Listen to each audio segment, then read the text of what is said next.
All right, so we're going to go ahead and get started. Uh, Welcome to the final exam review for the online Fall B elementary statistics class. So the final exam review homework is 60 questions long. And we're going to go through all 60 questions. So in previous test reviews, I would often show you multiple ways to do a problem, like we do it by hand and then we do it in the calculator. Um, I'm not going to do that today, just for the purposes of time. We're just going to do it in the calculator. To be fair, when you take your test, you're probably going to want to be doing it in the calculator anyway, again, for the purposes of time. If you want to see how to do it by hand, I'll be emailing a recording of the review afterwards, and I will include a playlist to all of the test reviews that we've done so far. And I do the problems both by hand and on the calculator in those reviews. Also, you can come into the Academic Support Center to ask any of the learning specialists or peer tutors to help you out. I know your final exam is coming up, but the ASC that's located inside the library at the Daytona campus, that is open on Saturday from 8 a.m. to 4 p.m. And all the ASCs have their normal operating hours all the way up through Wednesday the 17th. You can also get help online through the virtual chat, which is available Monday through Thursday, 8 a.m. to 7:30 p.m., and then Fridays 8 to 5. All right, so let's go ahead and dive in.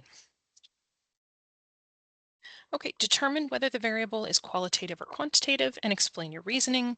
So remember, this is just you have to remember what these terms mean, right? Qualitative, think quality.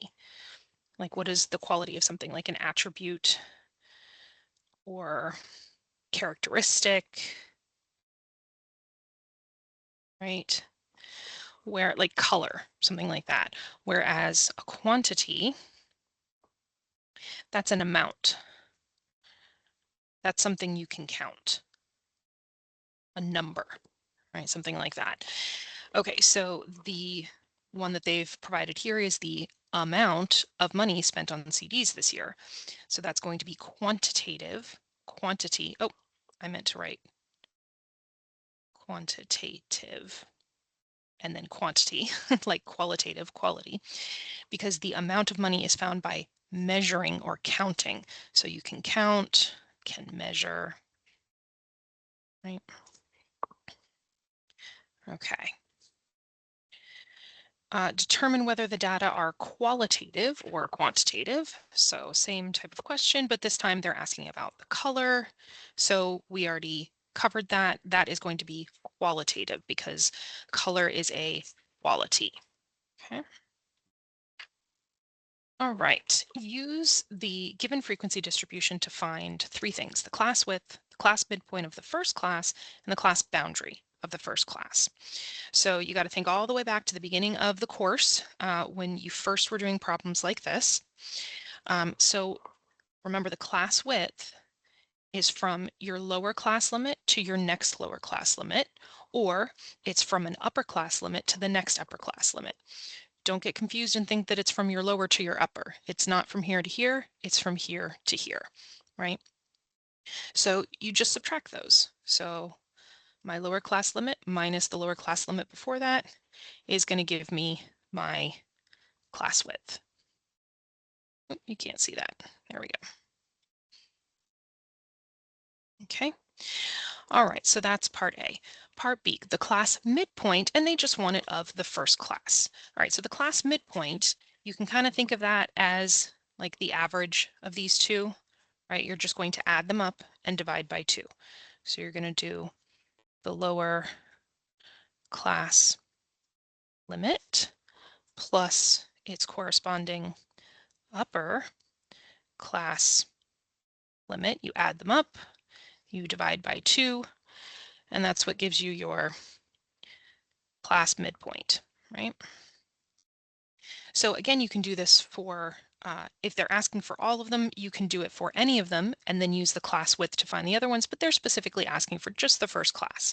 So we're going to say, okay, that's 1 plus 2 divided by 2.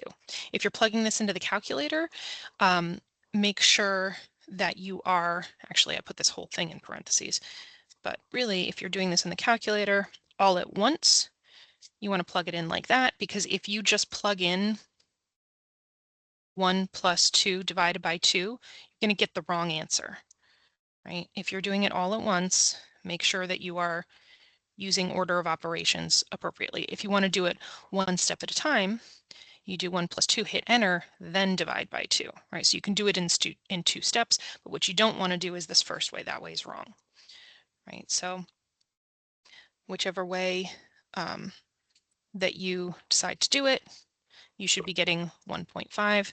That is the midpoint of our first class. And like with most everything in this class, you want to be kind of checking yourself along the way, making sure that your answer makes sense in the context of the problem, right? Making sure that you didn't accidentally plug something in wrong. So does it make sense that this 1.5 is midway between the lower class and the upper class limit? Yes, that makes sense. Okay, so that's B. All right, C is the class boundaries of the first class. So remember, and I'm going to kind of write this out here. So we have, 1 to 2, 3 to 4, 5 to 6. These numbers here, these are our class limits, right? But the numbers that go, and I'm circling because there's going to be numbers here, the numbers that go on the outside of each of these, those are your boundaries.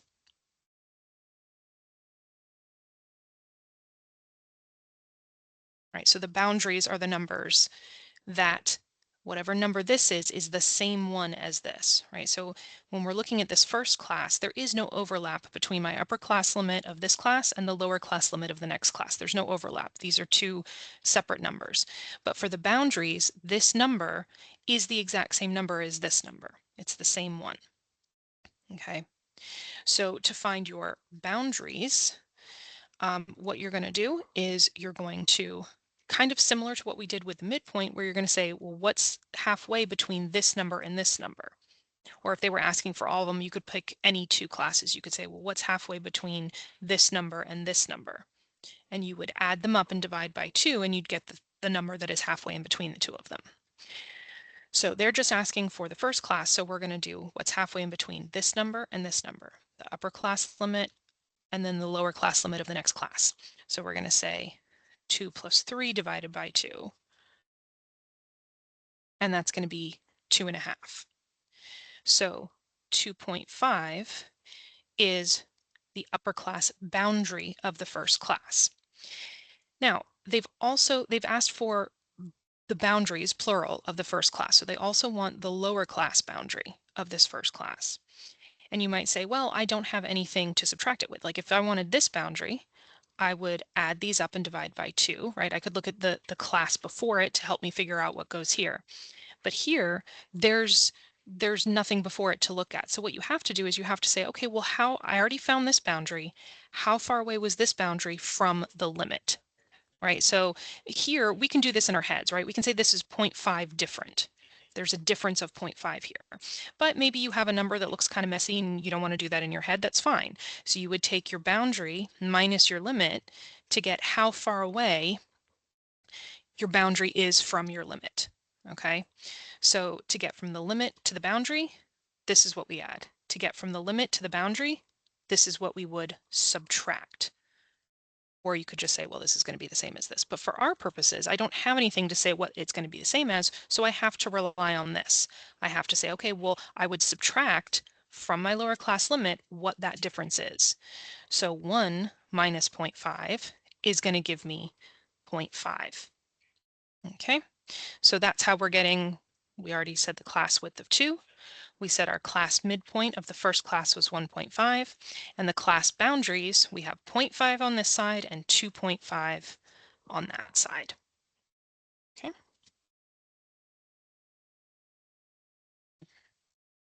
All right. Number 4, same thing, except they want us to find all of them, right? The class width, all the midpoints, and all the boundaries. Okay, so we're going to go through the same process that we did before, but we're going to do this for all of them. So let's give ourselves a little room here to fill all of these in. Whoops, didn't mean to draw a line through that number there.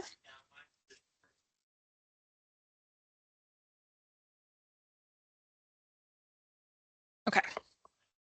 So again, remember these numbers here are your limits, your class limits, and the numbers we're going to find on either side of them are the boundaries. And I'm going to put the midpoints over here. Okay.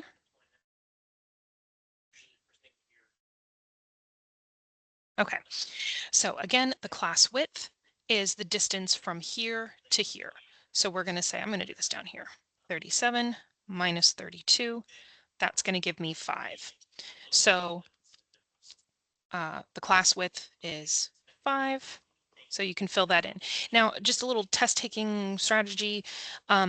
If they give all of these sort of openings to you at once, then what you might want to do is just kind of do all of the work, then go in and fill them all in. Now, if this doesn't pop up until you filled this in, okay, fine, do this, then type it in, then hit enter, and then find these. But I feel like most of these questions, all of these are available for you to type in all at once. So just do all the work, then go fill them in. Okay. All right, so we've got the class width. So now we've got to start finding our midpoints. So again, the midpoints, we're going to do the lower class limit plus the upper class limit divided by 2. If you can do this in your head, by the way, that's great. Go for it. Like if you don't need to actually add them up and divide by 2, if you can just look at this and say, well, what's halfway between 32 and 36? That's going to be what, 34, right?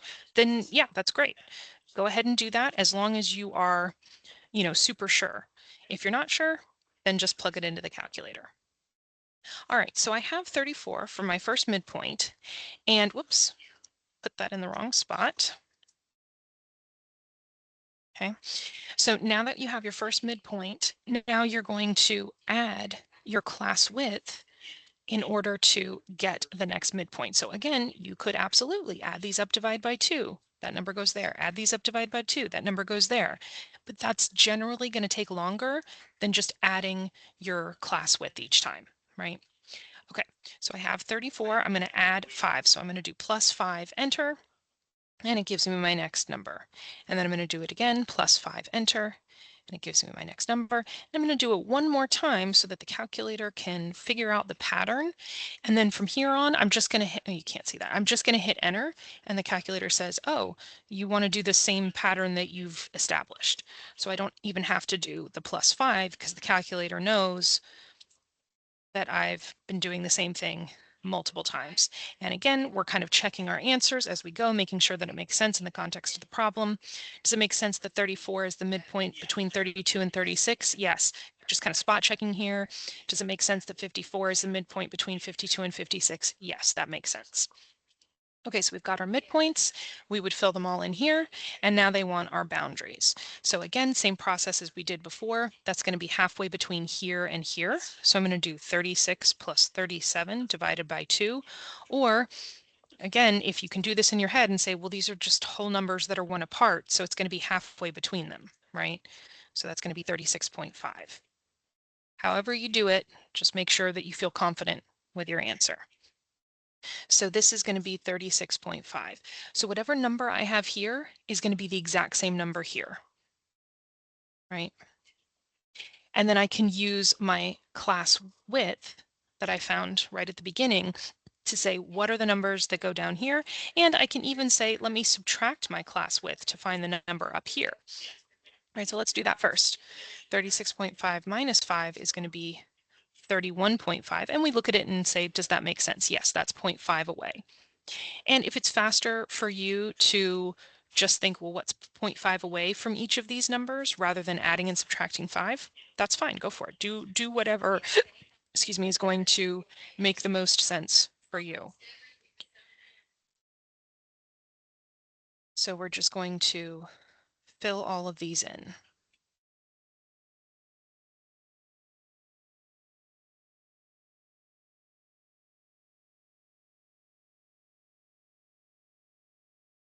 Oh, I think I did it more than 3 times.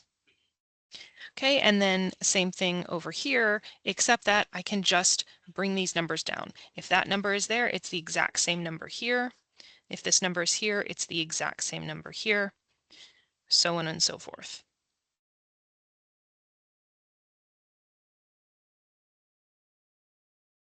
Okay. All right, and then they have you fill those in here, right? So for the first class, here's the lower class boundary and the upper class boundary. For the second class, here's your lower class boundary and your upper class boundary. These might display a little bit differently when you go to take the test. It might just be because I printed this out that they kind of look like that. Hopefully you would see it kind of like that where they're sort of next to each other. I feel like that would be a little easier to see. But, all right. Okay, give 3 observations that can be made from the graph. Okay, so this is really just, do you understand how graphs work? Do you know how to interpret a basic bar graph? So which site has the most users? Well, if we're going to look at the title, we're going to look at what's on the vertical axis and what's on the horizontal axis. This says monthly active users on 5 social networking sites. They've been labeled as A, B, C, and D and E rather than their actual names. And our vertical axis is the number of users in millions. And so it provides the scale here. Okay, so which site has the most users? Well, that would be the one that has the largest bar, right? So that's going to be A. Which site has the fewest users? Well, that's going to be the one that has the lowest bar. That's going to be E. Which sites have about the same number of users? Well, B and C look to be pretty darn close. They're not exact, but they're pretty close. This one's a little bit farther away, so we would say B and C because they're almost exactly the same height. They're super close. Okay, all right. Okay, display the data to the right in a Pareto chart. Describe the difference in how the pie chart and the Pareto chart show patterns in the data. So you have to remember what the different charts, what the attributes are, right? So in a Pareto chart, you have to put them in order, in descending order. From left to right, they go highest to lowest, right? So regardless of what sort of maybe chronological order or something like that, like for instance here, we've got summer, fall, spring, and winter. We might want to put that, in order of like, oh, summer, fall, winter, and spring, because chronologically that's what we would do if we were, starting in the summer. But they said a Pareto chart, right? A Pareto chart says no, they have to go in descending order from highest to lowest, regardless of what that does to them chronologically, because the point of the Pareto chart is to rank them, right? Is to see what the rankings are, say who's the highest, who's the lowest, and compare accordingly. Okay, so yeah, so construct the Pareto chart. So kind of test taking strategies here. Well, we can rule this out because that's not in descending order, and we can rule this out because that's not in descending order. And then we say, okay, we're left with these two that are in descending order. So this first one, this has summer as the highest. Okay, that makes sense. Summer is the highest at 36%. I don't know if you guys can see that. Summer is 36%. I'm just going to write this a little bit bigger. Fall is 21%. Spring is 28%. And winter is 15.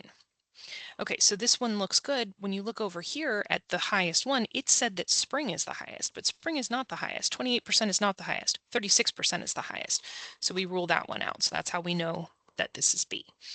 Okay, then they want us to actually talk about the differences and looking at the pattern. So the pie chart shows the percentages as parts of the whole, right? We've got the whole thing and how much of what chunk of the whole thing is which one, right? That's what a pie chart is going to show you. And the Pareto chart, we already talked about this, shows the rankings of the seasons, right? Which one is highest down to which one is lowest. Right? Okay, a misleading graph is a statistical graph that is not drawn appropriately. This type of graph can misrepresent data to lead to false conclusions. So we talked about this again at the beginning of the class, that's one of the things about statistics that I think is so important, is that it makes you an informed citizen. Whatever news organization you're watching or whatever you hear, you can look at things and you can analyze them critically because you know that people can potentially misrepresent data, right? So sometimes it's on purpose, sometimes it's not, right? Maybe somebody chose this because they thought it looked cool, not realizing that when you do it this way, for a lot of people, not everybody, but for a lot of people, they're going to think that the yellow uh, section piece of the pie is bigger than the blue one, right? Because they're not looking at it necessarily as a 3D something and, looking at the numbers. They're just saying, oh, yellow looks bigger than blue. And so that they think that this is bigger. So again, it might be done on purpose, it might not be, but that is the downfall of doing these three-dimensional ones as opposed to these kind of straight on ones where you can see everything kind of more equally. All right, so let's answer the specific question that they're asking. Explain why the graph is misleading. The angle, right, this is 3D rather than straight on, so the angle of it makes it appear that this one is bigger, that it had a larger percent of the sales, when in fact it's the same, right, 38% and 38%. It's the same as this, but visually, certain people might look at that and think that it's bigger. Okay, and then so which of the following graphs corrects the error? Now, just because we don't want to display it like that doesn't mean that we need to completely change the type of graph that we're providing, right? We don't need to go to a bar chart or a bar graph. We can still keep it, kind of vaguely the same. We can still do a pie chart, just not in this sort of three-dimensional looking thing. So we just need to make sure that we're choosing whichever one of these is correct. So the first quarter is supposed to have 38%. So quarter one should have 38%, but here they've assigned it as 20. Well, that's not even representing the same numbers as here. So this one's right out. So by default, that leaves us with C. Okay.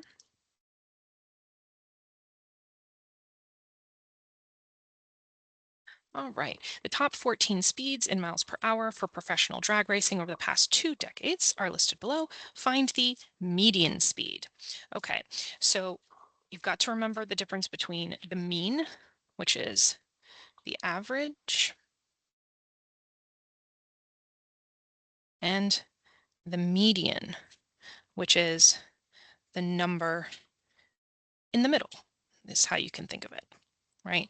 So a good way to remember that is the median in statistics is very similar to the median in the road, right? It's the thing that's in the middle of the road. So the median is the number in the middle of the road. Okay, so the way that we find the median depends on if we have an even number of data points or if we have an odd number of data points. So whichever one you have, your first step is always the same, is that you're going to put them in order. Put them in ascending order, meaning start with the lowest and then go to the highest. And we'll take a look at how to do that in the calculator in just a minute. After you've done that, then it depends on if you have an even number of data points or if you have an odd number of data points. Okay, so if you have trouble remembering the process for each of these, you can always just use your hand, okay? So if we have an even number, that would be like if I had 4 fingers and I wanted to find the number in the middle. Well, if I wanted the number in the middle, that would be right here. That would be 2.5. So mathematically, if I start with 4, how can I get to 2.5? Well, what I do is I divide by 2, okay? So I take 4, I divide it by 2, I get 2, and then I need to take the average of that number and the next number above it, okay? So divide by 2, and then you take the average of that number and the one above it.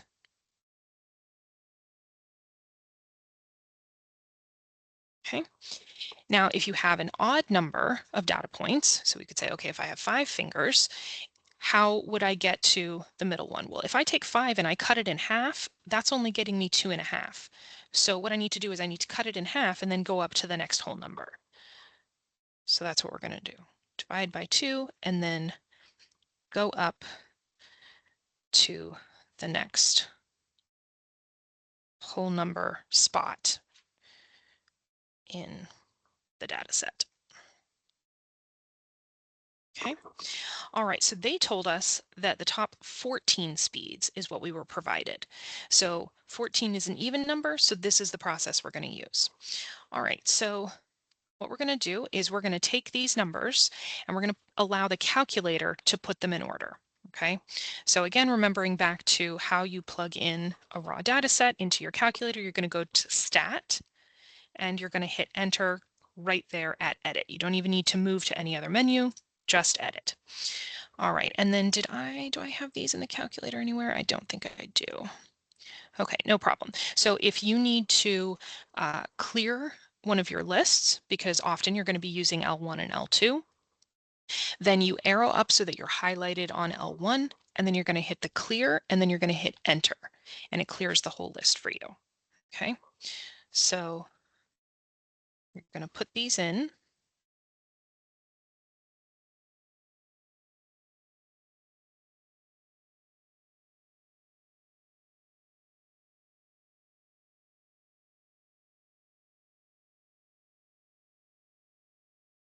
And as I'm doing this, I might as well talk real quick about how a good sort of study strategy, if I haven't talked about this yet this semester, is to, when you watch these videos, if you're watching the recordings, pause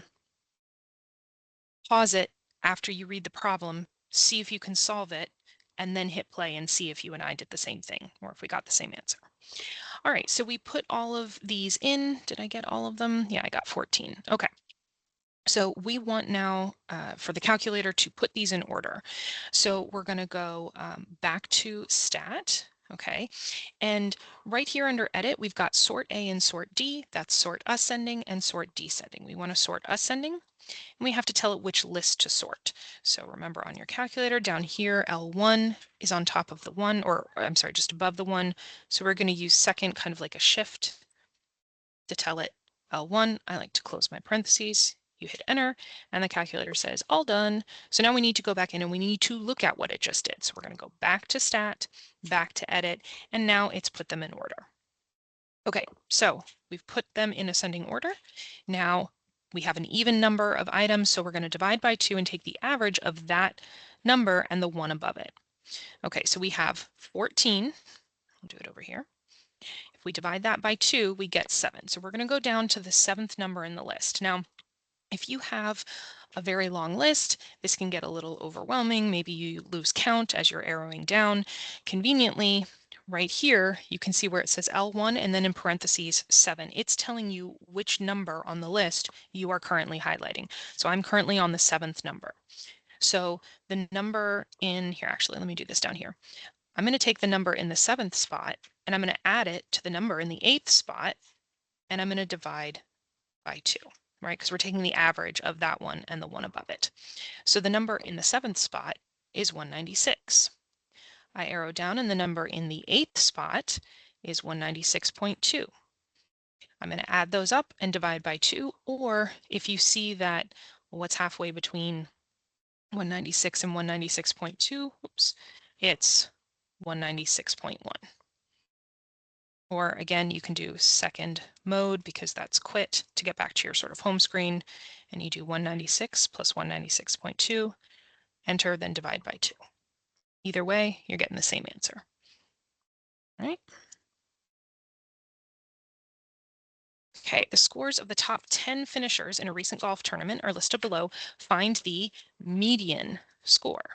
So again, this is the number in the middle. Now, are these in order? Yes, these are in order. Okay, so they said it was the top 10. So if we have an even number of items, right, our sample size is 10, we are going to do the same process we did before. We're going to say, okay, I'm going to cut that in half, and then I'm going to take the 5th and the 6th numbers, add them together, and divide by 2. 1, 2, 3, 4, 5, and 6. So that's 72. Well, if I have the same two numbers that I'm adding together and dividing by 2, I'm just going to get that same number.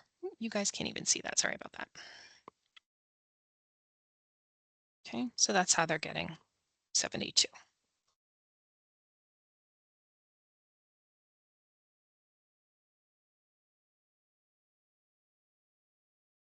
Okay, the scores of the top 10 finishers in a recent golf tournament are listed below. Find the mode. Okay, so mode. Mode is the number that occurs most often, right? Occurs most often. I'm not sure if I have the right number of R's in there, but that's okay. So we're looking for which number repeats, right? We're going to make a note of any numbers that repeat. So if you have a lot of numbers, this can be it can be useful to put them all in the calculator and then have it sort them in ascending order so you can more easily see what's being repeated. But we only have a few numbers. Well, we only have 10 numbers here, so we could probably just eyeball this, right? We can just kind of do it by hand. So I'm seeing that 67 repeats 2 times, okay? I'm also seeing that 72 repeats 4 times. So this only repeats twice. This repeats 4 times. So 72 has a frequency of 4. It repeats most often or more often than any other number repeats. So it's not just, oh, whichever numbers repeat, it's which one repeats the most often. You can have bimodal situations where there are 2 numbers that repeat the same number of times, but remember that only applies if that number of times is the highest frequency that you have. Okay, so that's how they're getting 72. Okay, determine whether the approximate shape of the distribution in the histogram is symmetric, uniform, skewed left, skewed right, or none of these.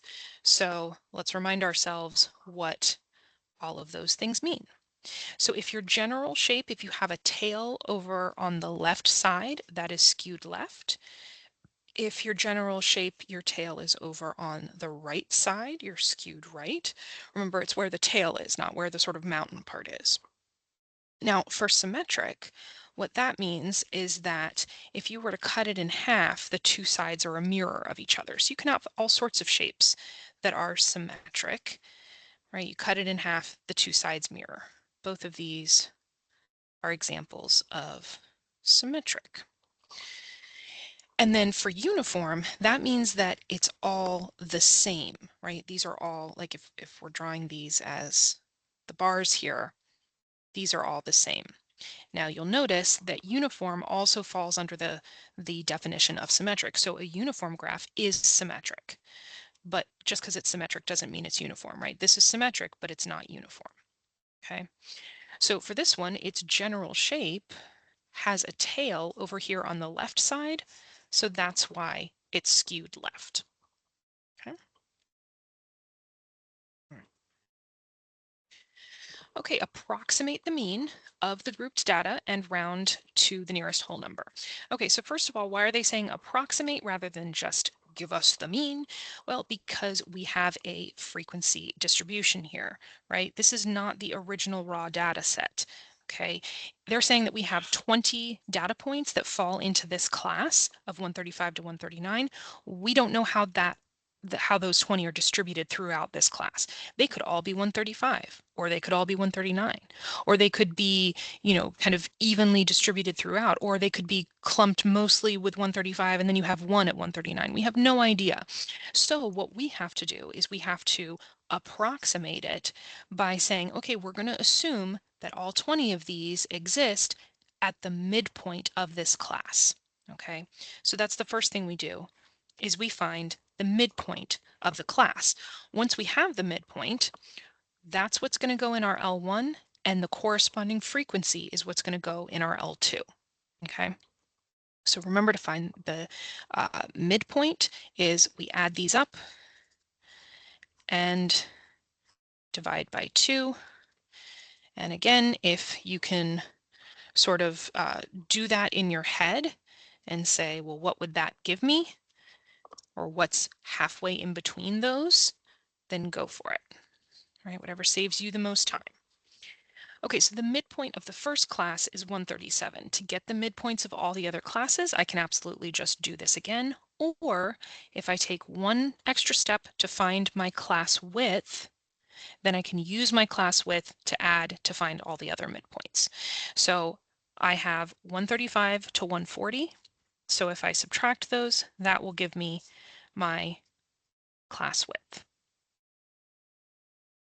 Right, so I'm going to add my class width to each of these to get the next midpoint, right? So plus 5. And again, I'm checking, I'm saying, does that make sense? You know, because sometimes maybe you plug something into the calculator wrong, right? Maybe like I like to say I have fat fingers. I often mistype, right? So I'm always checking to say, oh, did I type that in okay? You know, does my answer make sense? All right. Okay, so now we've got our midpoints, right? That's what these are. These numbers are midpoints. There's not really room to write that there. That's what's going to go in our L1, and their corresponding frequencies are going to go into L2. Okay, so again, we go stat, we go edit, and we put these numbers in. So let's see, do I already have this somewhere in here? No, that's fine. So again, I'm going to clear my L1 and clear my L2 so that I can put in these numbers.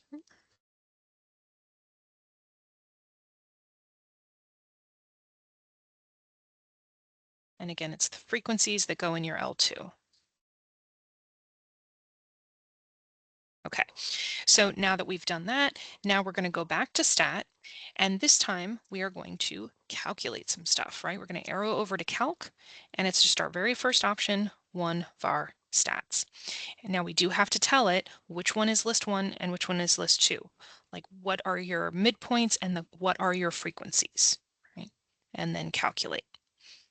So it's going to spit out a lot of information. Hopefully you guys remember this is your sample mean, right? Or, I mean, that symbol means sample mean. So in the calculator, it gives us 146.527027. And as I do with every review, a quick reminder on rounding, because you never want to do all this work and then get the answer wrong because you rounded wrong. So it says to round to the nearest whole number. So I'm going to underline the place that I'm going to be rounding to. I'm going to look to the number to the right of that. If that is 5 or more, this goes up 1. If it's not 5 or more, this stays the same. So this is 5 or more, so this is going to go up 1. And that's how they're getting 147. Okay.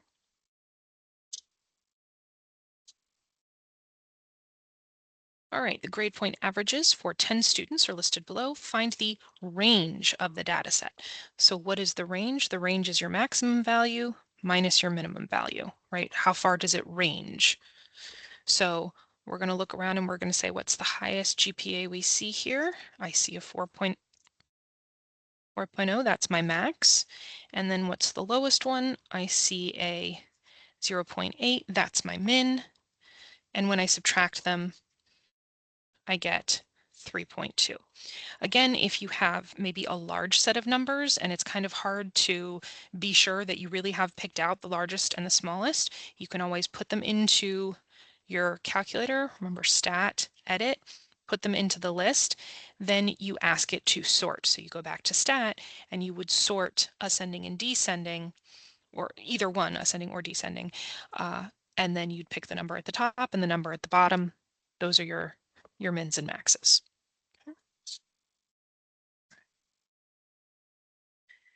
Find the sample standard deviation, round to the nearest tenth. So before we even plug any of this in, good time to remind ourselves that we have sample statistics and we have population parameters. And you want to make sure that you know for your mean and for your standard deviation what those are. So the sample mean is X bar. We just pronounced that X bar. Your population parameter for the mean is the Greek letter mu.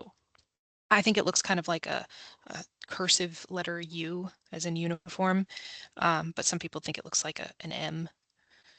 I mean, mu, that makes sense. But you want to make sure that you know the difference between these two. Now, the formula for these is exactly the same. Whether you have a sample or a population, the way that you find your mean is exactly the same. But the formula for standard deviation is different depending on if you have a sample or if you have a population. So for this one, it is extra important that you know the difference between these symbols. Okay, this is the Greek letter sigma. So this is S, we just call it S, that's fine, I don't need to write S. But this is sigma. Sigma is our population standard deviation. S is our sample standard deviation.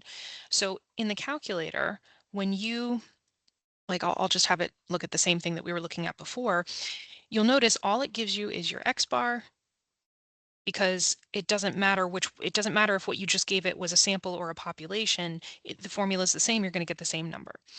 But for the standard deviation, you can see here, let me make sure I'm pointing to the right thing.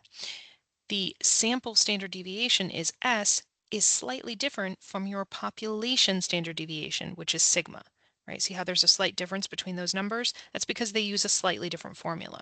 So you have to make sure you're looking at the right symbol, okay? All right, so they want us to find the sample standard deviation. So we're going to this over a little bit so you can see everything here. We're going to go back to stat, we're going to edit.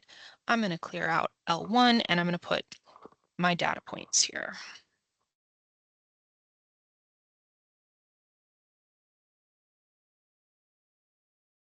Okay, so when we go to stat and calc, you need to make sure that if you don't have a frequency distribution that you clear where it says frequency list, right? If you have an original data set, then you're just using L1 for your list and you're leaving the frequency list blank because we're not saying what the frequency of each of those is. We're just saying here's all of them in a list. And then we calculate.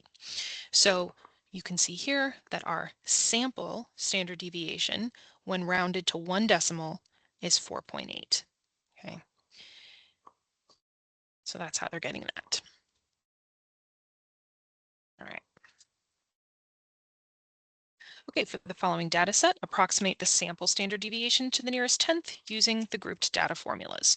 So again, we're just going to use our calculator here, and the difference between this one and the last one is that we have a frequency distribution table rather than the original data set. So we are going to have to, this is going to be L2 and our midpoints are going to be L1, and that's what we're going to plug in to the calculator. So I'm just going to kind of fly through this because we've done this several times now. Hopefully you guys are comfortable with this. Finding the midpoint here, right? And then I can add my class width, which is 2, to get from here to here. I got 2 because I subtracted 1 from 3, and I got 1.5 because I added 1 and 2 together and then divided by 2. So I can add 2 to get the next midpoint, add 2, add 2, and add 2. Okay, so this is my L1, midpoints are L1, corresponding frequencies are L2. Stat, edit. I'm going to clear out both of my lists by highlighting the title, hitting clear, and then enter. And then I can plug everything in nice and fresh.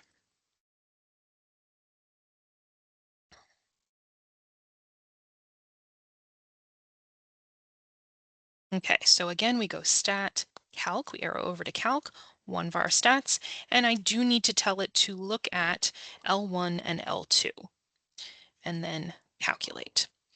Okay, so again, they wanted us to find the sample standard deviation. So we're looking for the S symbol. So that's this one right here, which is rounded to 1 decimal, 2.1, or to the nearest tenth, which is 1 decimal, 2.1.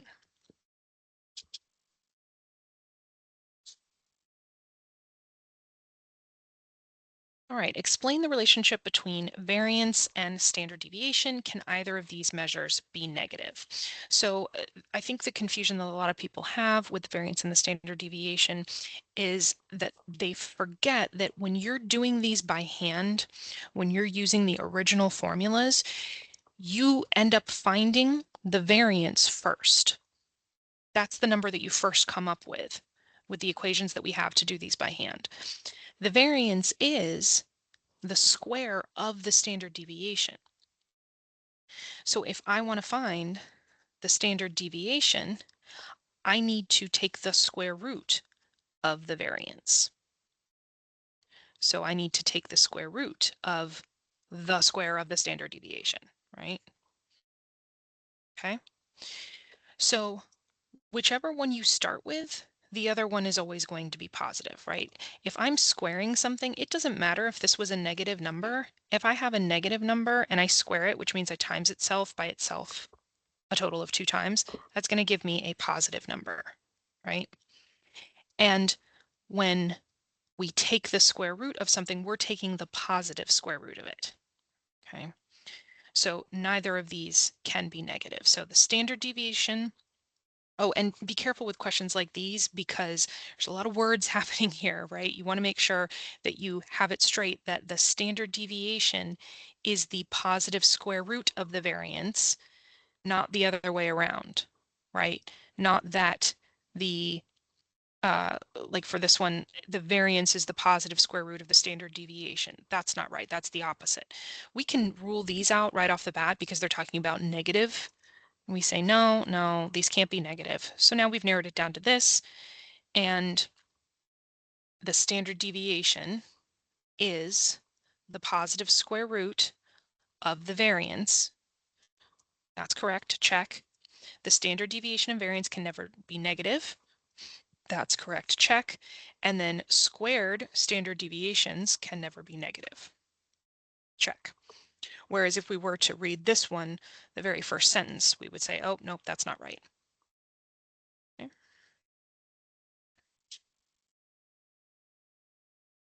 All right, the test scores of 15 students are listed below. Identify potential outliers, if any, for the given data. All right, so when we have these data, if we're looking at like a score of 0 and a score of 100, so we've got 99 and 90 and 87, and all of these numbers are kind of grouped sort of like here's 50. Right, so they're grouped way up here. Now I do have a 48, right? It's really close. But then I have all the way down here, I have a 39. So let's see, we have 51 and then like 65, 66, 68, 71, 73, 74, 77. You know, so they're all kind of grouped like this. This is our outlier. This 39 is far away from the group of the rest of those numbers. Okay, most of the scores are up here. We got a couple down here, but this one is significantly farther away from the group. Okay, so that's why it's 39.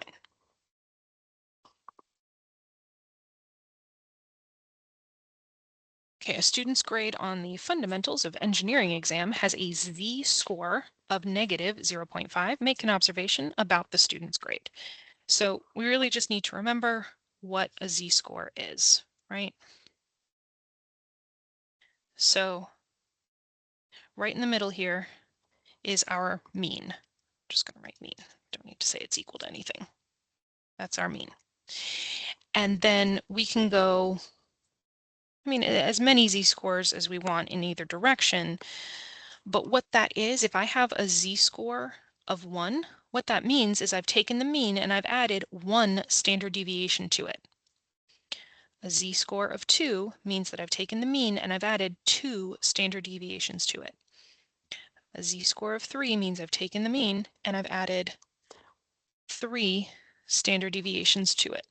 Hold on just one second. I didn't realize I was still in the online chat. So let me hop off of that so they don't think I'm available to answer chats right now. Okay. So if we are adding, we're going to the right.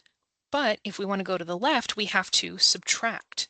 So a z-score of -1 means that I've taken my mean and I've subtracted 1 standard deviation from it. If I have a z-score of -2, that means I've taken my mean and I've subtracted 2 standard deviations from it. And if I have a z-score of -3, it means I've taken my mean and I've subtracted 3 standard deviations, right? So here's your mean. If you're going to the right, you are adding, so you have a positive z-score. If you're going to the left, you are subtracting, so you have a negative z-score. Right? So if this student has a z-score of negative 0.5, that means they are to the left of the mean. They're half of a standard deviation to the left of the mean. So the student's grade on the exam was below the average. It was to the left of, below.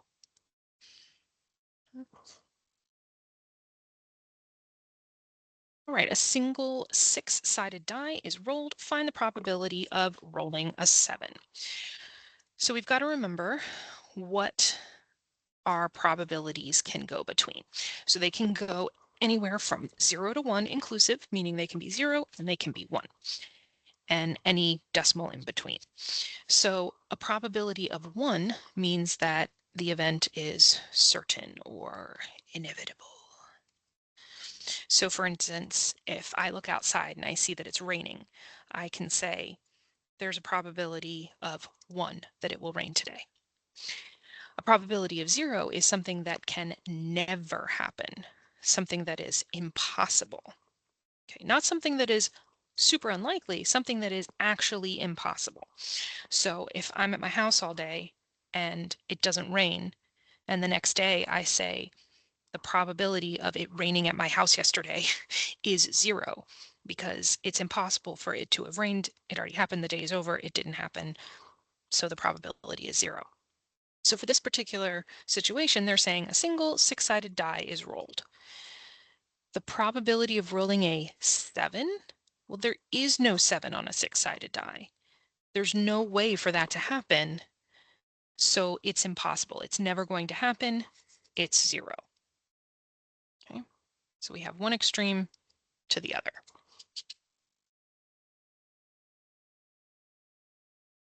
Okay, if one card is drawn from a standard deck of 52 playing cards, what is the probability of drawing an ace? So you guys are going to need to know off the top of your heads the kind of basic arrangement of a deck of cards. We talked about this in, I think it was that first exam review, about the features of a deck of cards, the fact that there are 52 cards, there's 4 different suits, half the deck is red, half the deck is black,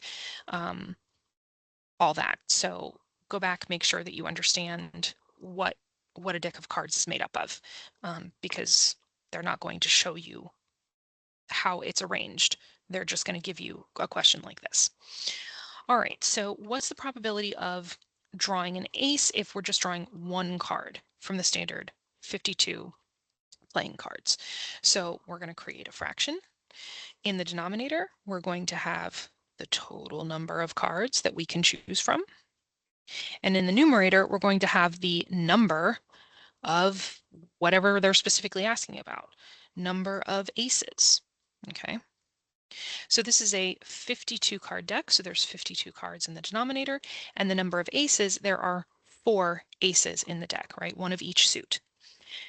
So you'll notice that your answers, your potential answers, are not decimals. So if you were to plug this into the calculator, 4 out of 52, you would get a decimal, and then you would say, oh, wait a minute, that's not what any of my answers look like. So you have 2 options. You can either reduce this yourself by hand, or you can have the calculator do it for you. So in the calculator, you can go to math, and then right here, we have fraction, right? Arrow fraction. That's saying take the thing that you just had and make it a fraction. And it says, oh, do you want to take your answer and turn it into a fraction? And we hit enter, and it turns it into the most reduced form of that fraction. Now, on the test, that's what I suggest you do. But if you're doing a review set of homework, don't fully rely on the calculator. I mean, have it check your work, but you want to make sure that you're keeping your skills nice and sharp and that you know how to reduce something like this by hand, right? Maybe you don't know if 4 can go into 52 evenly, but you know that they're both even, right? So you could divide both of them by 2, right? So we would say, you know, 2 goes into 4 twice, and 2 goes into 52 26 times. And maybe you do that on the calculator, right? Like maybe you say 52 divided by 2 to get that 26. And then you look at that and you say, oh, well, I still have even numbers. I can keep going. So divide that by 2 to get, to get 1. divide that by 2 to get 13, right? So if you were doing a homework, I would suggest, keep this type of practice up so that you're not forgetting these skills. But on the test, just plug it in because you're not going to have time to dilly-dally, right? You want to make sure that you leave as much time as possible for those really difficult questions that you need to go back and review afterwards, once you've done your first pass of the test. All right. Now, if one card is drawn from a standard deck of 52 playing cards, what's the probability of drawing a heart? So very similar question. We have in the denominator the, meant to say total number of cards. And in the numerator is the number of hearts, right? So again, we have 52 cards in a deck, and the number of hearts is 1/4 of that, okay? So you could, in the calculator, say, well, what's 1/4 of the deck? It's 13, or you could just remember that there are 13 of each suit, okay? And then you could do the same thing that we did before, where we say, okay, 13 out of 52, that's 0.25. If you don't know that that's 1/4 off the top of your head, that's fine. You can again do the whole math fraction, turn my answer into a fraction.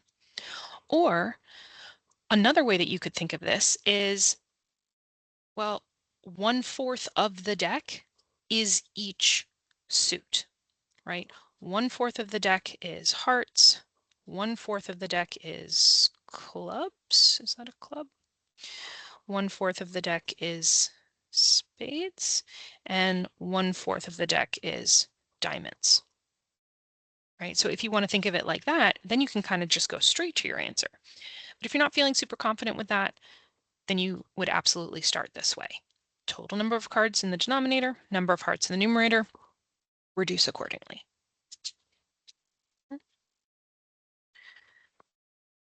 All right, a group of students were asked if they carry a credit card. The responses are listed in the table. So we're looking at freshmen and sophomores and whether they have a credit card or they don't. So the question says, if a student is selected at random, find the probability that he or she owns a credit card given that the student is a sophomore. Okay, so it's that given that is the important part here, right? The given defines the new sample space, right? It's your new denominator. They're saying you're only allowed to look at people that are sophomores. You're not allowed to look at anybody else, right? So what I'm going to do is I'm going to highlight sophomores because that's the only group within this survey that we're allowed to look at. So our denominator is going to be the total number of sophomores because that's our sample space, that's our new denominator. Now, in the numerator, they were asking about a probability that they own a credit card. So the number of sophomores, right, because we're only allowed to look at sophomores, that own a credit card. I'll just say CC for credit card. Okay, so total number of sophomores. Let's get that first. So sophomore total, 40. Okay, now we want the number of sophomores that own a credit card. So we look at credit card carriers. But remember, we're only allowed to look at the sophomores, right? 29, so the intersection of credit card and sophomore, that is the number of sophomores that own a credit card, right? So where those two intersect, that's what goes in the numerator, okay? And then conveniently, these are decimals, so we're going to just plug this into the calculator. And we're going to round to 3 decimals, no rounding needed, that's an exact number. Okay. So again, when you see that given, whatever the given is, which they're saying sophomore, that's your new sample space. That's your new denominator.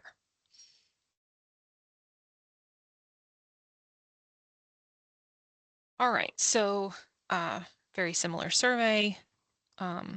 credit cards, freshmen and sophomores, but now they're asking, find the probability that he or she is a sophomore given that they own a credit card.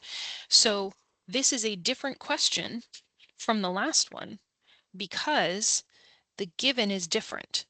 So if I say probability that they own a credit card given that they're a sophomore, that's a different thing than that they're a sophomore given that they own a credit card. Right? You see the difference there? Because again, the given is our new sample space, is our new denominator. Okay, so our denominator is the number of credit card, or I should say total. Did I say total in the sophomores? Yeah, total number of sophomores. This is total number of credit card holders. That's my new denominator, so let's go ahead and highlight that. Credit card carriers. This is all we're allowed to look at. Whereas my numerator is the number of credit card holding sophomores. Okay. All right, so total number of credit card holders, that's right here, that's 35. The numerator is where that intersects with sophomores. So here's sophomores, but I'm only allowed to look at the sophomores that have credit cards, which in this survey, these are two different surveys, so that's why there's different numbers here, is 10. Okay. So the given is your new denominator. The numerator is where those two things overlap. And again, we're going to plug that into our calculator, and we're going to round that to 3 decimal places, which is how we get 0.286.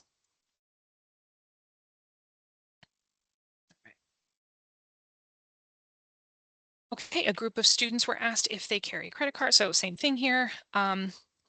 But this time they're saying if a student is selected at random, find the probability that he or she is a sophomore and owns a credit card. Okay, this is the intersection, right? And is the intersection of these two things. So this is, I might argue, a little bit simpler. So our denominator is just the total of everybody, just the all total of everybody that was surveyed here. The numerator is where those two things intersect. Okay. All right, so the total for everybody here is down here, right? It's 100 people. And they're asking for the probability that they are a sophomore.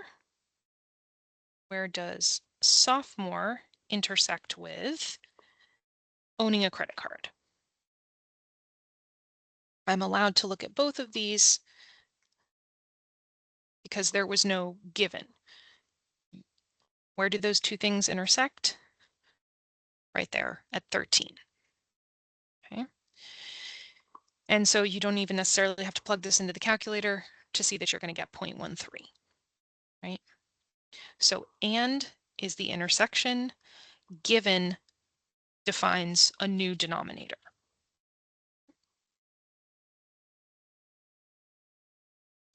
All right, 2 cards are selected from a standard deck of 52 playing cards. The first card is not replaced before the second card is selected. Find the probability of selecting a spade and then selecting a diamond. So what we're going to do is we're going to multiply 2 probabilities by each other. Probability of the first pull occurring and then the probability of the second pull occurring. All right, so let's take a look at the probability of the first thing happening. The first card is a spade. So in the denominator, we're going to have the total number of cards that were available to us, which was 52. In the numerator, we're going to have the number of spades in the deck. So that's 13. Okay. You could also put 1/4 here if you wanted to, right? Because we have a 1 in 4 chance of pulling a spade, or 1/4 of the deck is, or I'm sorry, but yeah, spade is 1/4. Okay, now for the second pull though, you have to remember that they told us that the first card is not replaced. So when I go to pull that second card, I no longer have 52 cards available to pull from because one of them has been removed and hasn't been put back in, I only have 51 cards available to pull from. All right, and then what are they asking us to select? They're asking us to select a diamond. Now, the number of diamonds in the deck hasn't changed because I didn't pull a diamond here. I pulled a spade. Okay, so I still have 13 diamonds to choose from. So our numerator of the second fraction wasn't affected, just the denominator. Okay, and you're just going to plug these into your calculator. I suggest using parentheses just to be extra safe, and round to 3 decimals to get your 0.064. I could have put a multiplication symbol in between those, but you don't have to.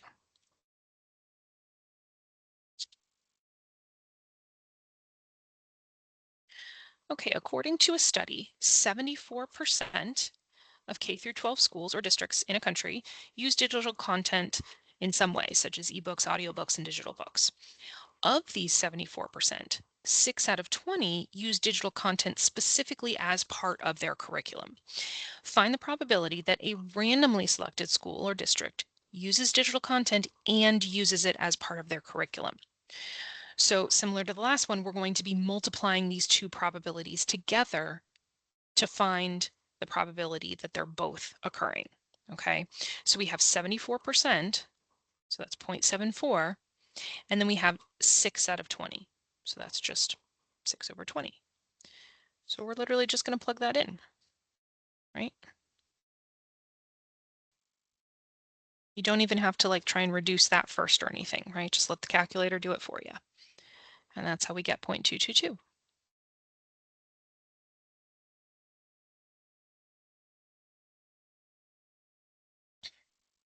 Right, the table lists the smoking habits of a group of college students. If a student is chosen at random, find the probability of getting someone who is a man or a woman and round your answer to 3 decimals.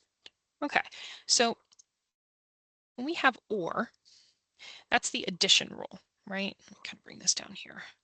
Or, that's the addition rule. We're going to do this problem the easy way and then, or I'm sorry, the hard way and then the easy way, just so that you know how to approach a problem like this if it's not one that you can take a shortcut for.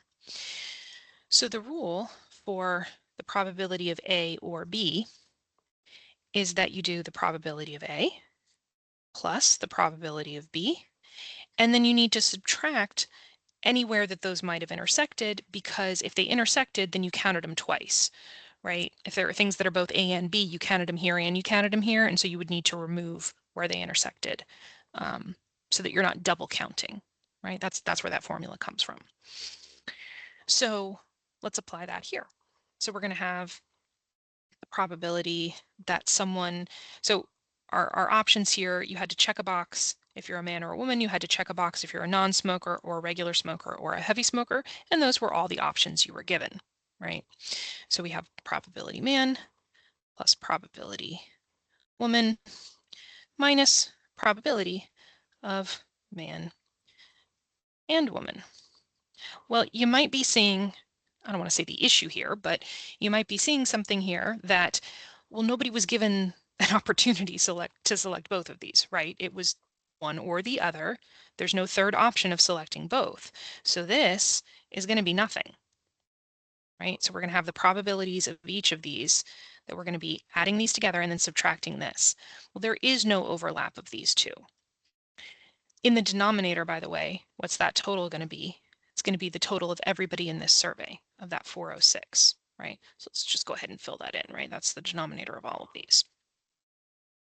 All right, so the probability that someone checked the box that said man is the total there, right? The 192 out of the 406. And the probability that somebody checked the box that said woman is 214. Okay, so we're just going to plug this into our calculator, or you can just kind of add across the top, and you're going to get 406 out of 406, which is 1. And you say, oh, okay, my answer is 1. And then maybe you might realize you might go back and you might see kind of the big picture here of they only gave us 2 options for boxes to check.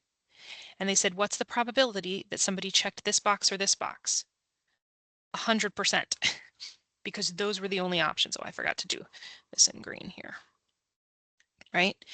So the long way to do this problem is to remember this rule, right? The formula for the or, probability of A or B, and to fill it in accordingly, do your math and get your answer.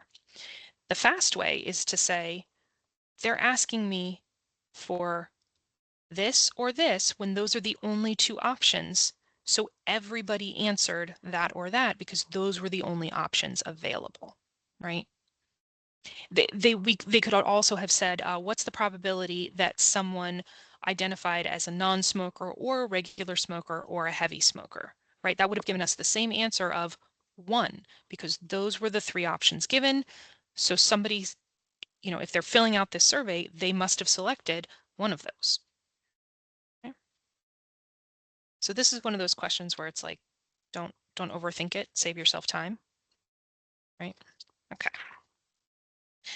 All right, the distribution of master's degrees conferred by a university is listed in the table. Assume that a student majors in only one subject, okay?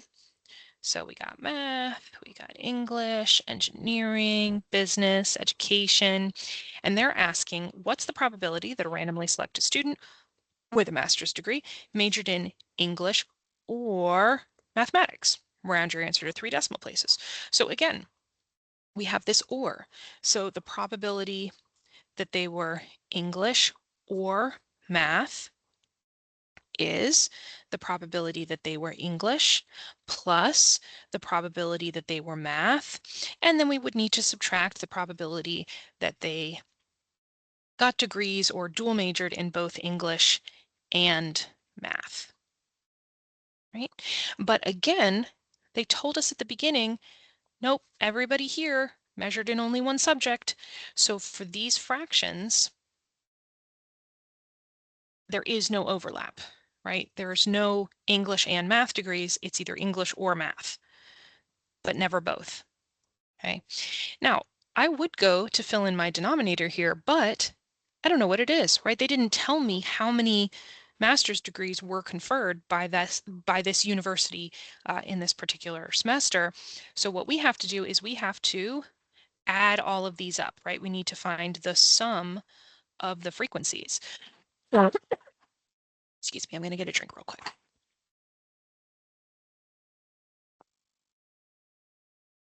Right, so we're going to find the sum of the frequencies. So I'm just going to add all these together.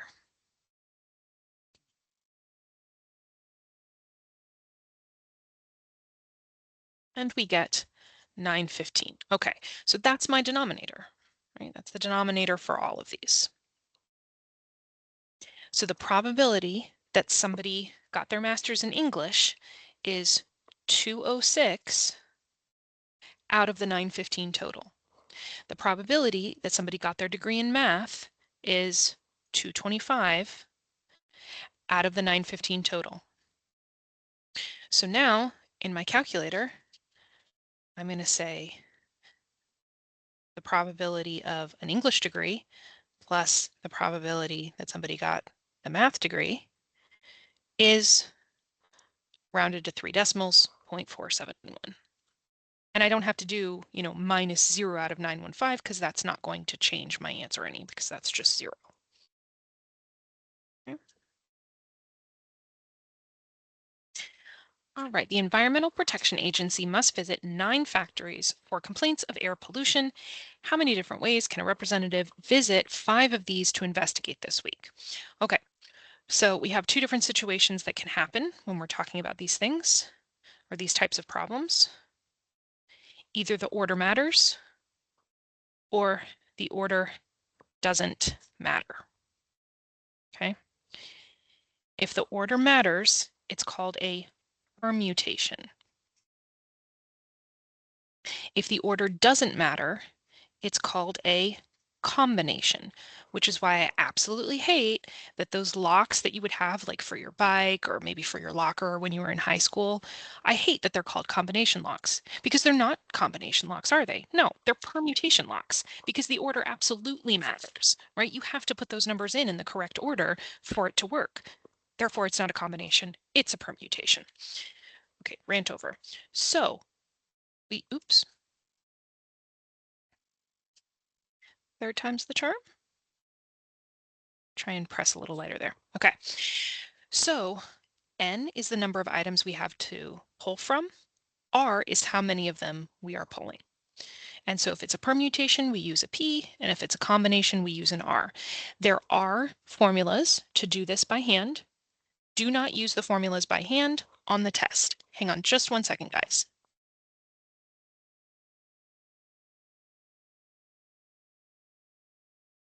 Okay, so what was I saying? Oh, I was saying don't do these formulas by hand. They are expecting that you are going to use the calculator to do this type of problem. Okay. Now, they still want you to know that that formula exists, and they probably had you practice it a couple of times, right? To just so that you're aware. But when it comes to actually doing this on the test, you do not have time to do this by hand, right? Do it in the calculator. All right, so first thing we need to do is we need to figure out, well, is this a permutation or a combination? And then we need to figure out what's our N and what's our R. Okay, so we're saying that there's 9 factories and we want to figure out how many ways we can visit 5 of them. I would say order matters there, right? We're trying to schedule things. We've got to let people know, what day we're going to be there. So yeah, order matters. So this is going to be a permutation. Okay, so N is how many things we have to choose from? Well, there's 9 factories, right? And we can't visit all 9 this week, but we're going to visit 5 of them. That's how many we're going to be pulling, right? 9P5. Okay, so in the calculator, you're going to go to math, and you're going to arrow over to probability. You can either arrow to the right 1, 2, 3 times, or you can arrow to the left 2 times, okay? And you can see here options 2 and 3, NPR and NCR. We're going to arrow down to NPR, or you can just hit 2, and it creates this setup, and you can plug in your numbers accordingly. So 9, and then I'm going to arrow over, and then I'm going to hit 5, and then I'm going to hit enter. So there are 15,120 different ways that they could visit those 5 factories in a week.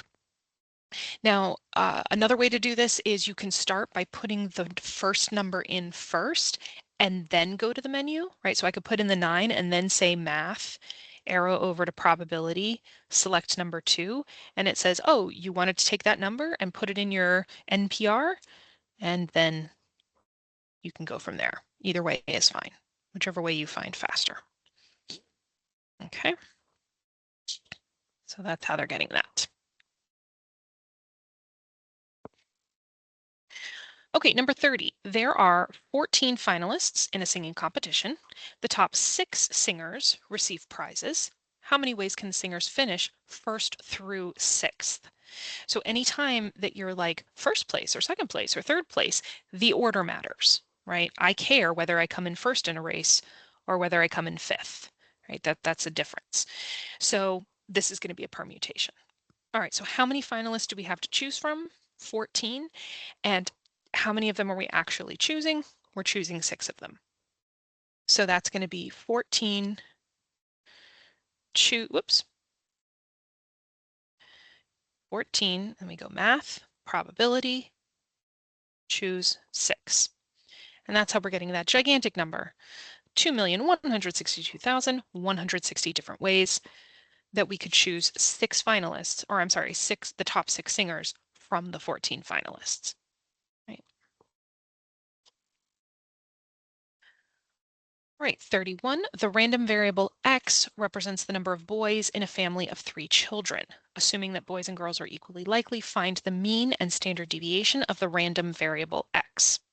Okay, so for these, this is going to be your L1, and this is going to be your L2. Okay.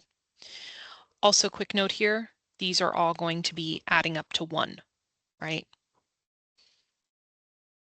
Okay, so same process that we went through with problems at the beginning where we're plugging things into L1 and L2, and then we're using calc, one of our stats, to spit out some information. The only difference here is the type of information that we're plugging in, right? L1 is the number of boys in the family, and L2 is the probability of that happening, right? We have X and then the probability of X, rather than like a midpoint and its corresponding frequency.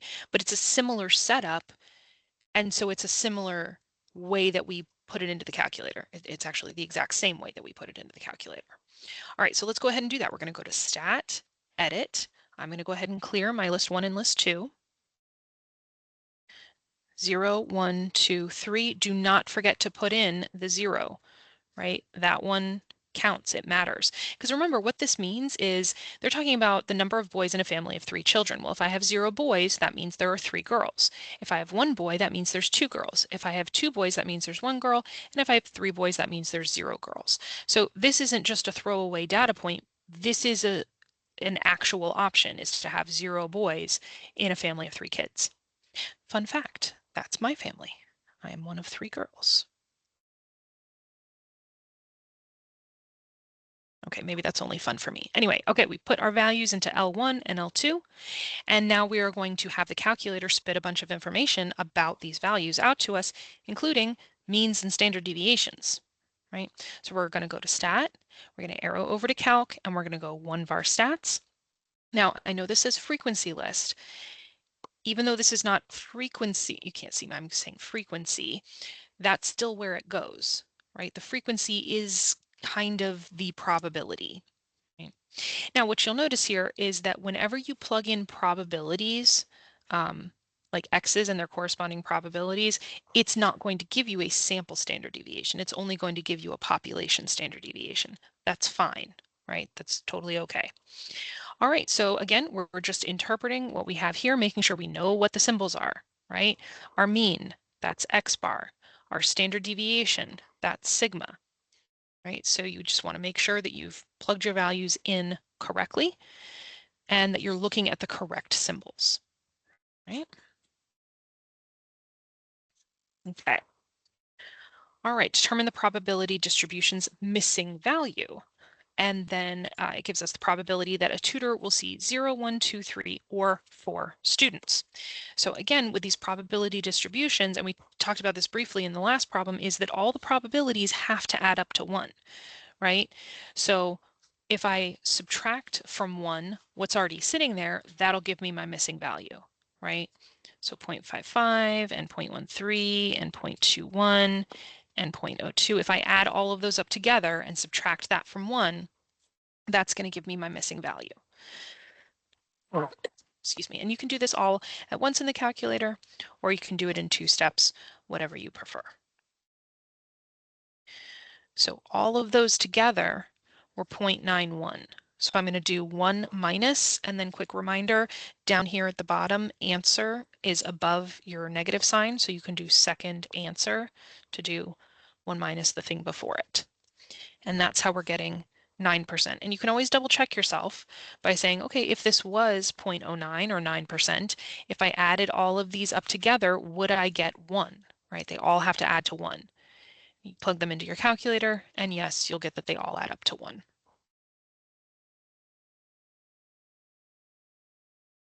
Okay, the probability that an individual is left-handed is 0.170. In a class of 36 students, what's the probability of finding 5 left-handers? Okay, so we're asking for specifically exactly 5 left-handers. Okay, so that tells us that we're going to use the binom PDF because that allows us to find the exact value of X, right? So if you have the fancy calculator like I do, here, let me write out how to get to this menu. So you're going to do second, and then you're going to do vars, right? Because we want to get to distribution right here. So I'm going to do second vars. And then you're going to go all the way down to option A, which is binom PDF. Okay, so you can either arrow up just a few times to get to it, or you can arrow down a whole bunch to get all the way down to it. Or if you happen to have, like, let's say you're doing this, multiple times in a row, and you remember that it's A, you can just have your calculator go straight to A. I don't know, the lighting's kind of bad here, but I don't know if you can see in yellow above math is the letter A. So I can do alpha and then math, and that selects A. But if I wasn't going to do it that way, again, I go second vars, and then I could arrow up or down to get to A, which is binom PDF. Okay, so I'm at binom PDF, and if you have a fancy calculator, it's going to prompt you. It's going to say, okay, how many trials did you have? What's the probability of success in each trial? And how many successes exactly are you looking for? If you don't have the fancy calculator, if you have a slightly older version, it will still do what you need it to do, but you have to know that you have to plug these things in this order, right?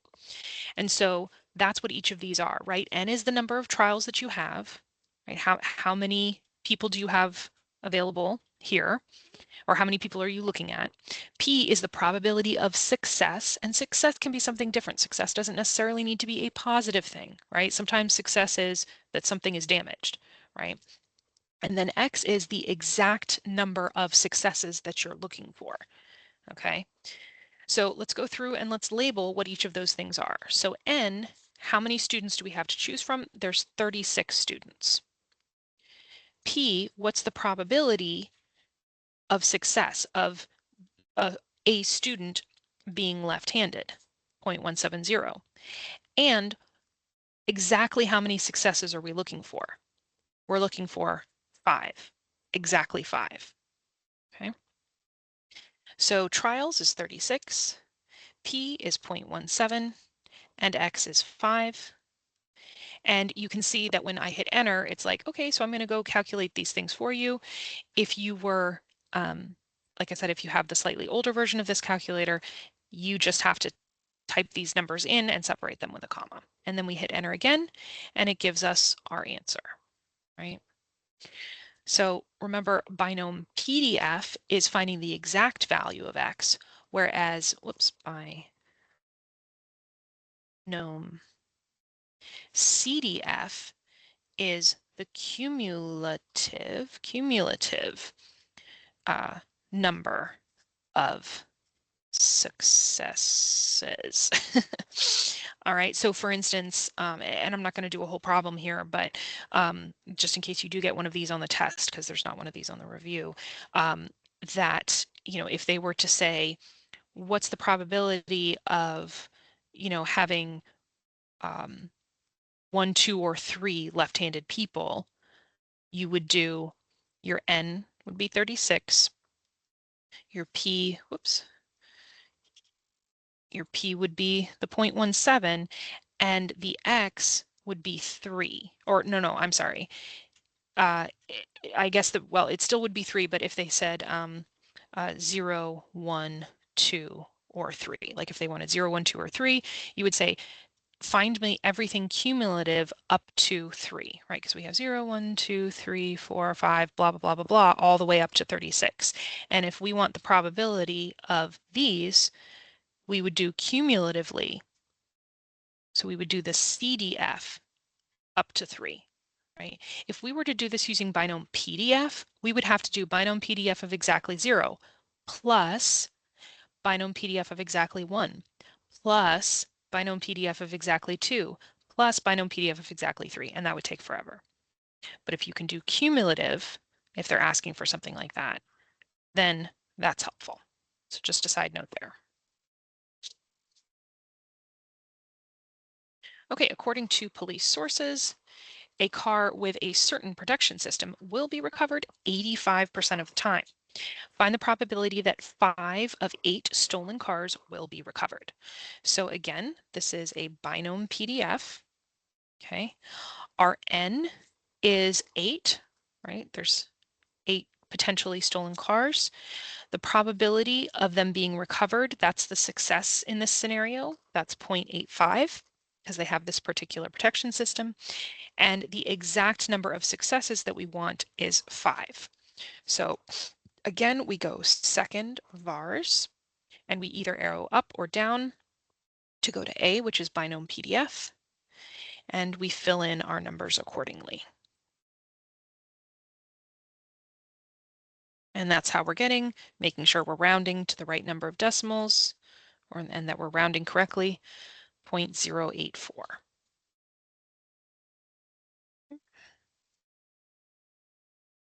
All right, find the area of the indicated region under the standard normal curve. Okay, so again, I mentioned at the beginning, I'm not going to show you how to do this by hand using the table. We're just going to do it in the calculator just for the purposes of time. So remember, if you have a z-score or an x value and you want to find the corresponding area, you're going to go second vars and you're going to go to number 2, which is normal CDF.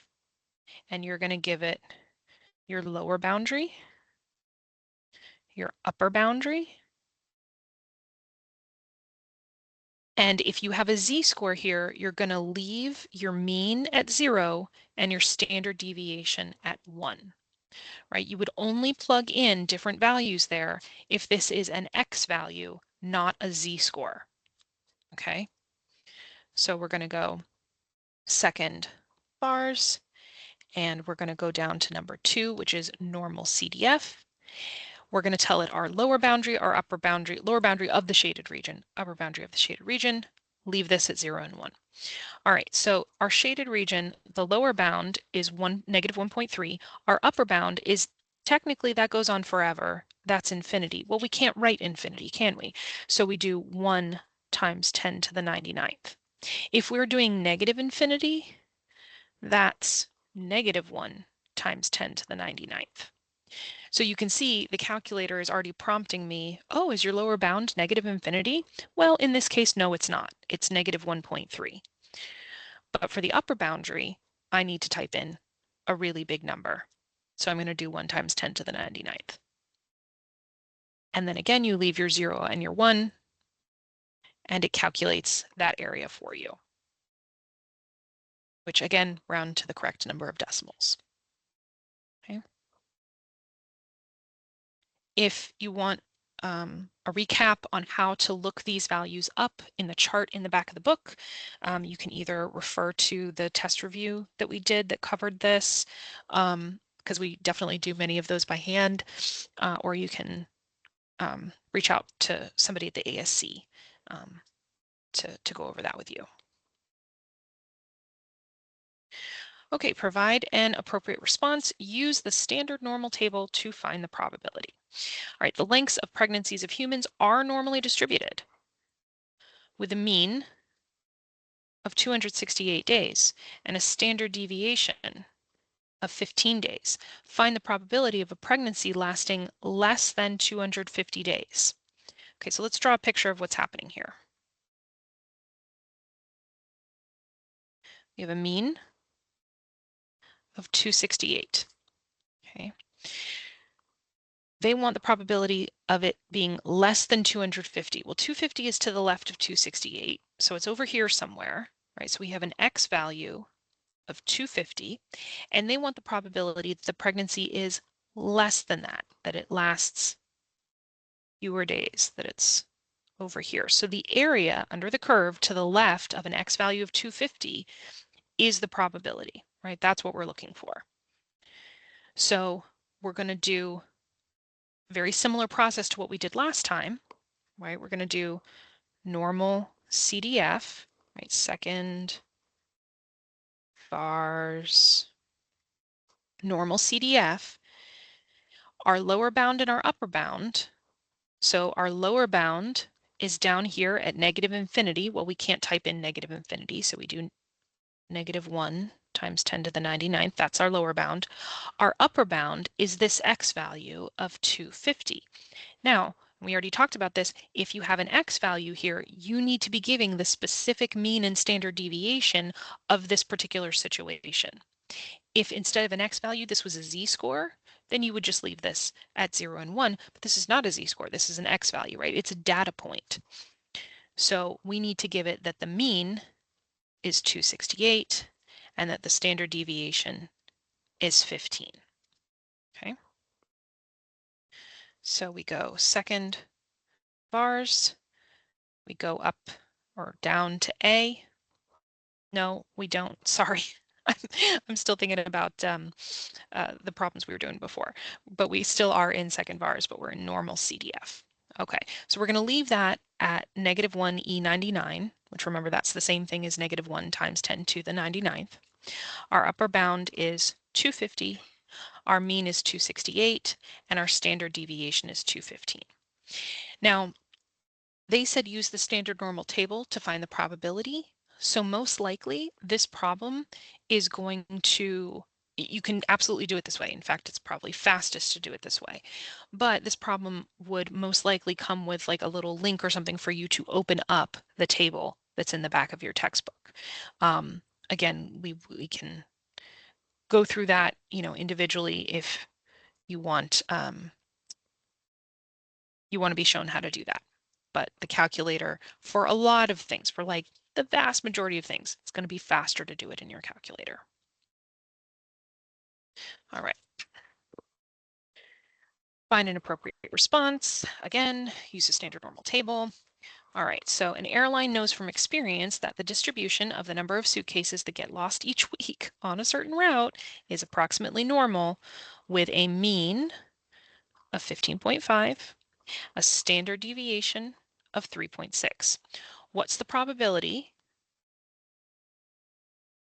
that during a given week, the airline will lose less than 20 suitcases? All right, so here's my mean of 15.5. 20 is somewhere to the right of that. I mean, this isn't to scale, but it's somewhere to the right of that. That's an X value of 20.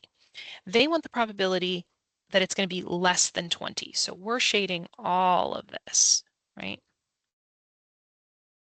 I'm running out of lead. Hold that thought. So while I'm refilling my lead, why don't you go ahead in your calculator and get to the normal CDF menu, right? So second vars and then normal CDF. Your lower bound is going to be -infinity.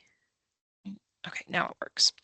So again, this is normal CDF. We use this when we have X values or Z scores and we want to find area. That's normal CDF. If it's the other way around, it's inverse norm, right? Got to remember all our calculator menus here. So our lower boundary is -infinity, but we can't write that, so we're going to say -1 times 10 to the 99th. Our upper bound is this X value of 20, right? We're talking about the boundary of the shaded region here. This whole thing is shaded. And then because this is an X value and not a Z score, we need to make sure that we're giving the specific mean and standard deviation in this particular situation. So second vars, oh, you can't see that, second vars, and then number 2, normal CDF, lower bound, upper bound, mean, and standard deviation, and then round appropriately. I don't see a lot of times where they're trying to trick you with the rounding, but I have seen it at least once. And they're not really trying to trick you. They just want to make sure that you understand how to do it. All right, use the standard normal table to find the Z-score that corresponds to the 5th percentile. Okay, so they are absolutely providing you with the table here, so we're going to use the table here. So what does the 5th percentile mean? The 5th percentile is the value that separates the bottom 5% from the top remainder. Well, what's the remainder? If the bottom is 5%, the top is 95%. So they want this value right here. So it makes sense that they've given us a table with negative Z-scores because This is absolutely to the left of the mean, so we're going to have a negative z-score. Okay, so we're looking for, remember, in the body of the table is your areas, around the sides is your z-scores. So in the body, we're looking for a 0.05, because remember, the tables always show you the area to the left, okay? So when we go to look for 0.05, what we run into, I don't know if you guys can see that there, what we run into is that there is no 0.05. Instead, what we have is two numbers that are the exact same distance away from 0.05, right? So I have 0.0505 and 0.0495. Now, if I was looking for a number and there was one number that was closer to it than any other number, I would just use that one, right? We would approximate with that. But here, these are exactly the same distance away from 0.05. So I can't just pick one. I have to instead use the number in between them, right? So I definitely have this number over here, right? This negative 1.6, but I have to go in between here, oops, and say, well, what's in between these two numbers? So what's in between 0.04 and 0.05? And that's how we're getting, we have negative 1.645, because 0.045 is exactly halfway between 0.04 and 0.05, and we have to go halfway in between them because we're halfway in between these two values, right? Okay.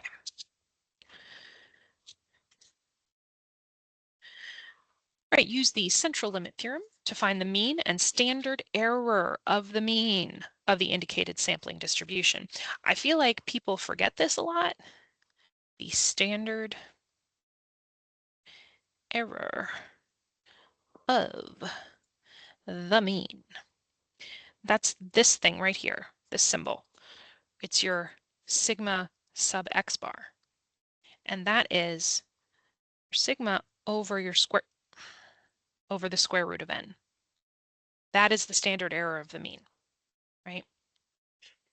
So we use this when we're in these situations where we have, we have a population and we're taking a bunch of random samples, right? So the monthly rents for studio apartments in a city, in a certain city, have a mean.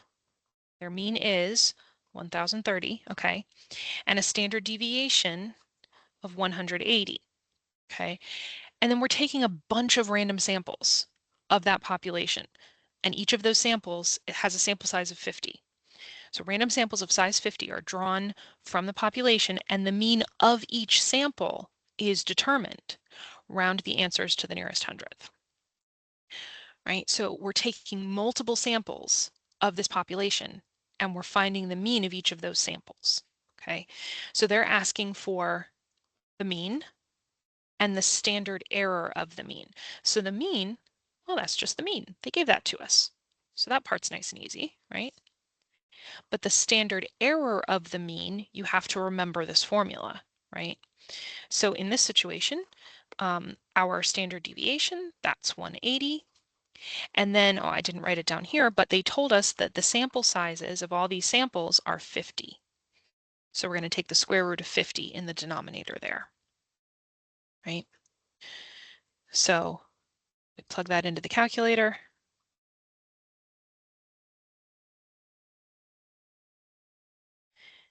And if we round that to 2 decimals, that's how we're getting the 25.46, right? So that was the mean. And then the standard error of the mean is that. Okay.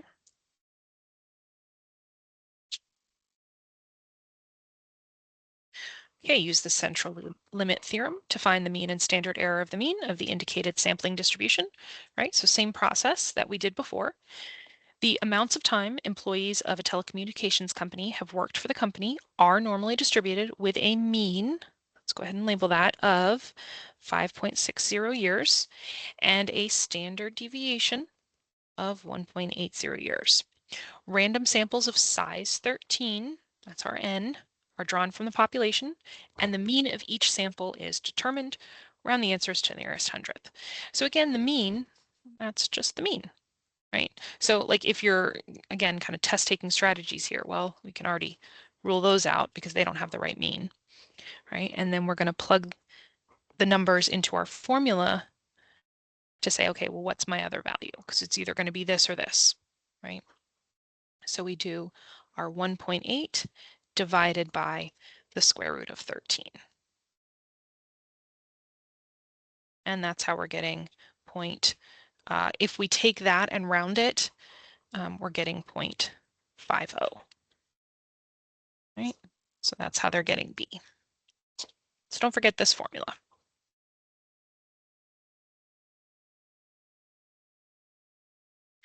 Okay, in order to set rates, an insurance company is trying to estimate the number of sick days that full-time workers at an auto repair shop take per year. A previous study indicated that the population standard deviation, so let's go ahead and label that, is 2.8 days. Okay, how large a sample must be selected, right? They're saying, what's N? Trying to find N. If the company wants to be 95% confident, that's a confidence level, 0.95, okay, that the true mean differs from the sample mean by no more than 1 day, right? So that's saying our margin of error, or our E, is 1. Let me just move this a little bit. There we go. All right, so real quick, let's kind of look back at, remember we made this handout that has, when we were talking about confidence intervals, that helped us to kind of have everything all in one place, right? What the different formulas were depending on your 3 different scenarios, like we have in so many chapters. Either I know my mean, or either I know my population standard deviation, or I don't know it, I just know the sample, or I'm dealing with a proportion, right? And then how to do them by hand and in the calculator, right? So when we're talking about confidence intervals, we also need to have memorized these 2 formulas, right? Either you're dealing with proportions or you're dealing with means, right? So we need to have, and I'll provide this again when I send out the link for the review, just so that you kind of have all those handouts all in one place.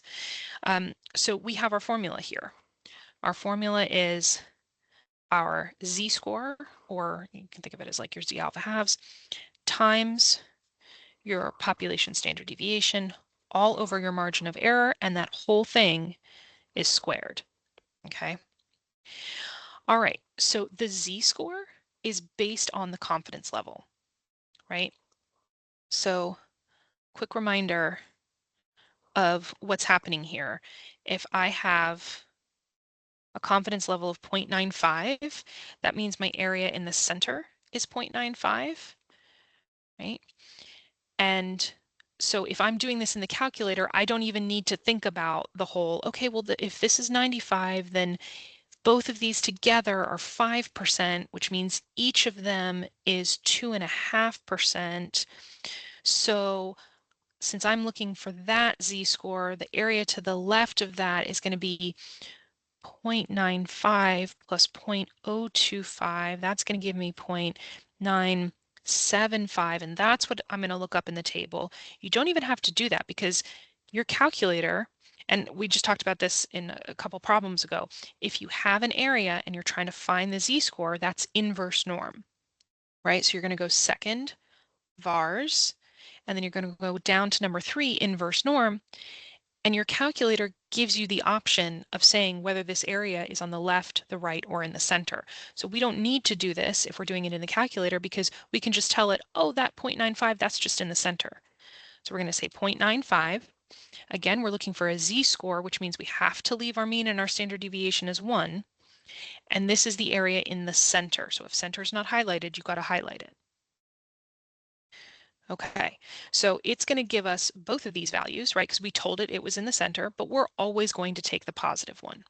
If you accidentally take the negative one, it's fine, because if you square it, it's going to end up positive, right? Okay, so we've got, let's label everything here. We've got our z alpha halves of negative, or I'm sorry, I was just saying we need to take the positive, of 1.96. I'm going to go to 2 decimals here. right? So we have our z-score that's based on the confidence level is 1.96, and we have everything else, right? So we can now go ahead and plug this in. I don't know why my pencil is giving me issues. All right, so we have 1.96 times our population standard deviation all over our margin of error, and the whole thing is squared, right? Now, in this case, this is being divided by 1, so I don't necessarily have to plug that in because anything divided by 1 is itself. All right, so we get 30.118144. Now, what you don't want to do is to say, okay, I'm going to use my normal rounding rules and I'm going to take that 30.118144 and I'm going to go down to 30, because that would be wrong, because this is n. This is sample size. So remember, what we're saying here is the number of people that you need to survey in order to be 95% confident that your margin of error is only 1 is this amount. This is your threshold. So this is, I don't know, somewhere here, right? That's 30.118144. That's the threshold. That's what we have to meet or exceed in order to be at this level of confidence with this margin of error. Well, if I go down to 30, I have not met that threshold. I cannot survey 0.118144 of a person, right? This is not just random numbers. This is a real world situation. This is a real, scenario. We're talking about number of people, and I can't survey 0.118144 of a person. So what do you do when you're finding your n, when you're finding your sample size? Whatever your number is, if it's not a whole number, you have to go up to the next whole number, because we can only survey whole number of people, right? If I went down to 30, I'm not hitting the threshold, so I have to go up to the next one.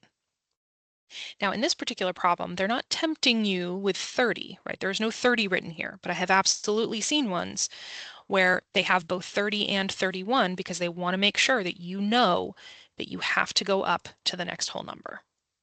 Okay. All right. The grade point average collected from a random sample of 150 students produced a mean of 2.86. Assume that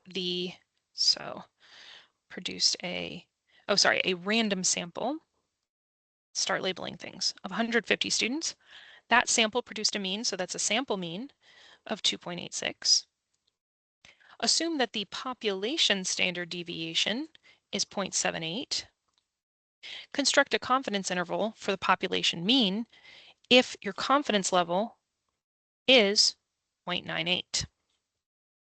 So again, we're dealing with confidence intervals, right?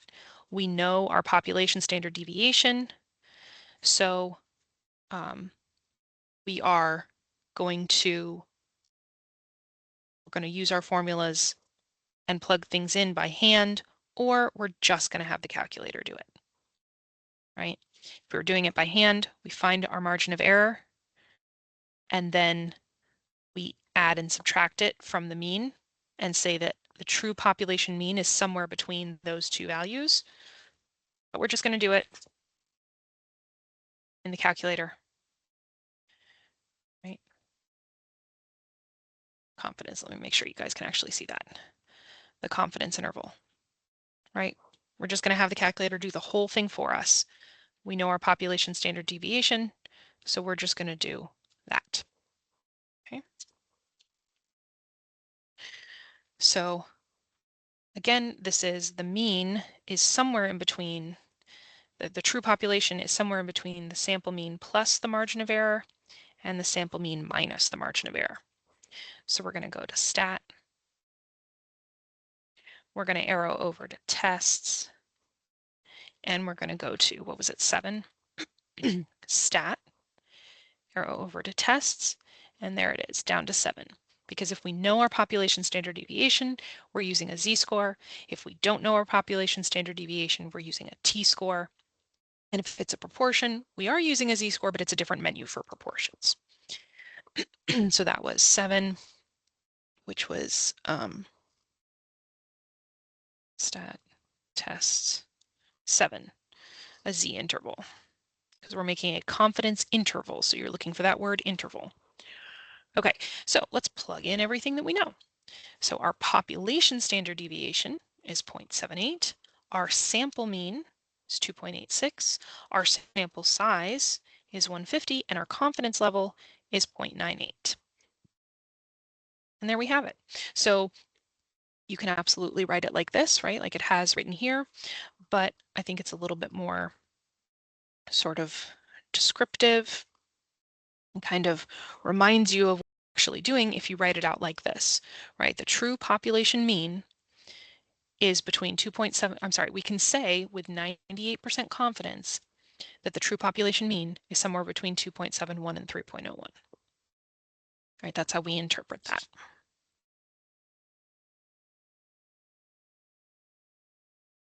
They construct a 95% confidence interval. So that's our confidence level. Let's write that down. Confidence level 0.95. For the population mean mu, assume the population has a normal distribution. A sample of 20 college students, okay, well, that's good that they told us that it was normally distributed, because 20 is not what it needs to be, right? Going back to, where was this? We have certain requirements that need to be met, right? We need to make sure that either either it's normally distributed or our sample size is greater than or equal to 30, right? Whichever one we have here, we need to make sure that either we're normally distributed or our sample size is greater than or equal to 30.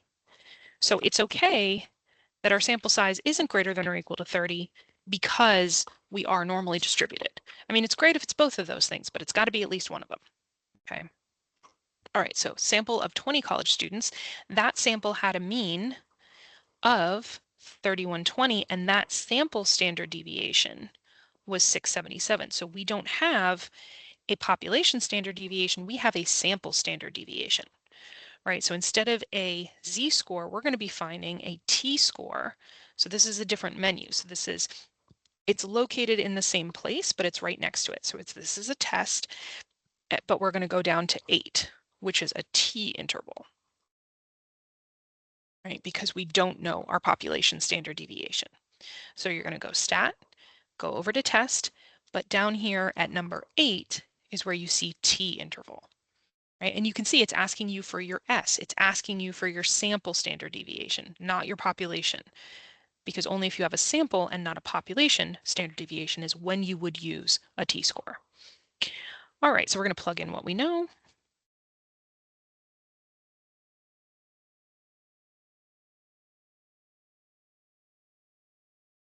And it's going to calculate it for us. Again, we're saying that we can say with 95% confidence that the true population mean is somewhere between $2,803 and $3,437. Okay.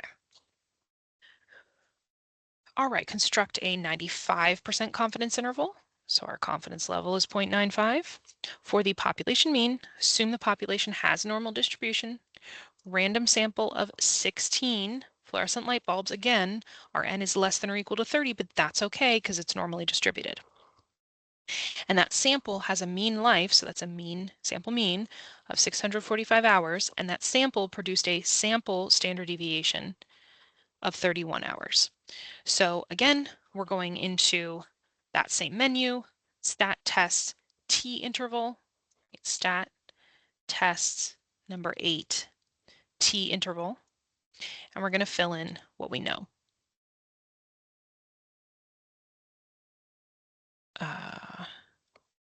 1, 16, and we already have 0.95.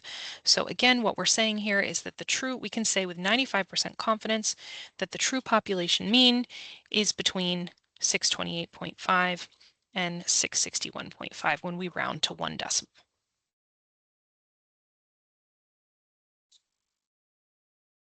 Right, survey of 280 homeless persons showed that 63 were veterans. Construct a 90% confidence interval for the proportion of homeless persons who are veterans. So N is our 280, okay? And of that 280, 63 were veterans. Now remember, for proportions, p hat is x over n, right? So if you have a p hat and you have either the x or the n, you can find the other, right? If you have three variables, or if there are three variables, if you have two, you can find the other one. So in this case, they gave us the x and the n, but sometimes they're going to give you just the p hat and the n, and you have to find the x yourself because the calculator is going to ask for the x. Okay. All right, they want us to be 90% confident, so a 90% confidence interval. So you can do 0.9 or 0.90. Okay. So for this one, this is a proportion, right? So we're going to go into, whoops, not second. Sorry, this is a test, right? So we're going to go stat. We're going to go tests. And then how far down is it again? It's pretty far down. So we go stat, tests, and we're going to go, there it is. We're looking for A, which is 1, and then prop, like proportion, and then Z int, right? Interval. This is an interval. Confidence interval is what we're finding. So we're looking for that word interval. So these menus are nearby each other, right? The Z interval, when we know our population standard deviation and we're looking at finding mean. The T interval, when we don't know our population standard deviation and we're looking at mean. And then 1 prop Z int when we're dealing with a proportion because it is a Z-score. Okay. All right, and then we're going to give it the information we know. Our X is 280. Our N, no, I'm sorry. I'm looking at the wrong number there. Our X is 63. Our N is 280. And our confidence level is, whoops, just 90.9. So again, we're saying that the true population proportion, we can say with 90% confidence that the true population proportion is between 18.4% and 26.6%. Right, that's how we would word that if we were saying that out loud.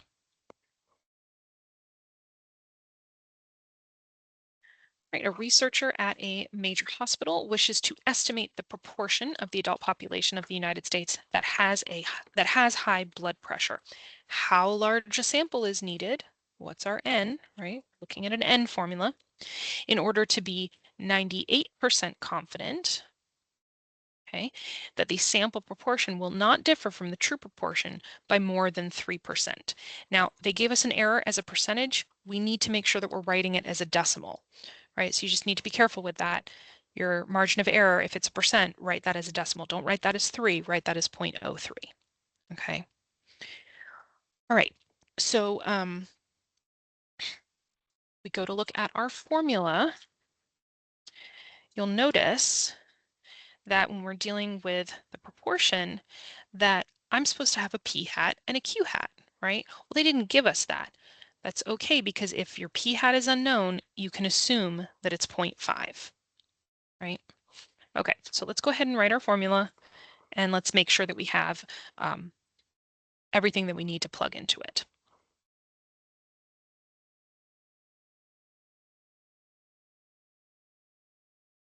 Okay, so I need a p hat. Well, I wasn't given that, but that's okay. I can just assume that it's 0.5, right? P hat and Q hat are complements of each other. So Q hat is 1 minus P hat. So Q hat is going to be 0.5, right? You do enough of these problems and you don't have to do that subtraction off to the side, right? Okay, now I also need a z-score, right? So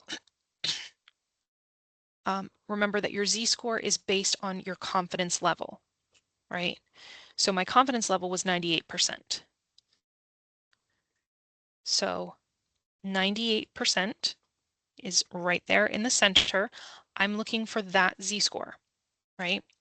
So if I have an area and I'm looking for a z-score, that's inverse norm. So we go second vars, inverse norm.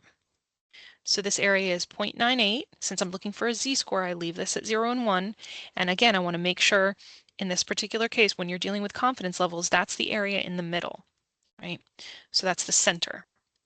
So then we paste that in. Again, it's going to give me both my negative and my positive. We're just going to use the positive. If you accidentally use the negative, it's fine because when you square it, it'll be positive. So we have 2.33 if we go to 2 decimals. Okay, right, and then we have our margin of error right there, and we're going to square that.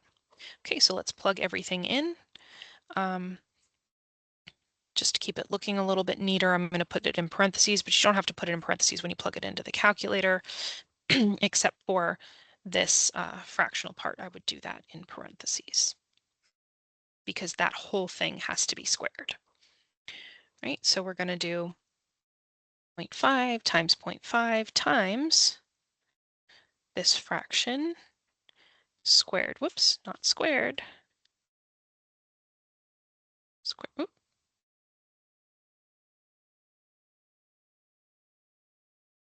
All right, there we go. Okay, now we get, again, some number with some decimals. Can I survey 0.027778 of a person? No. If I go down from this number to 1508 and I only survey 1,508 people, have I met or exceeded this threshold? No. So what do we have to do? We have to go up to the next whole number. So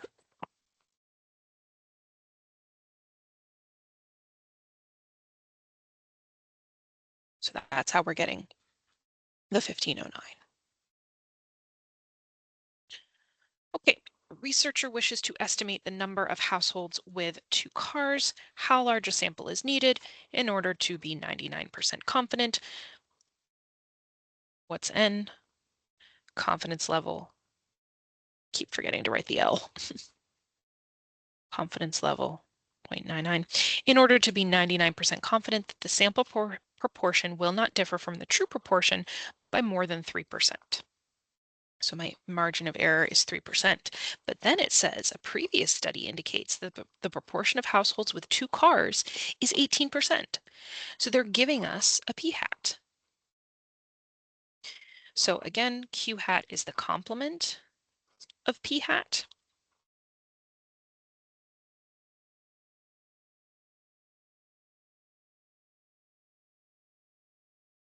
Okay, so now we have q-hat. And now we can plug it into our formula. Or, well, I guess we still need our C alpha halves, right? So we have to know our formula.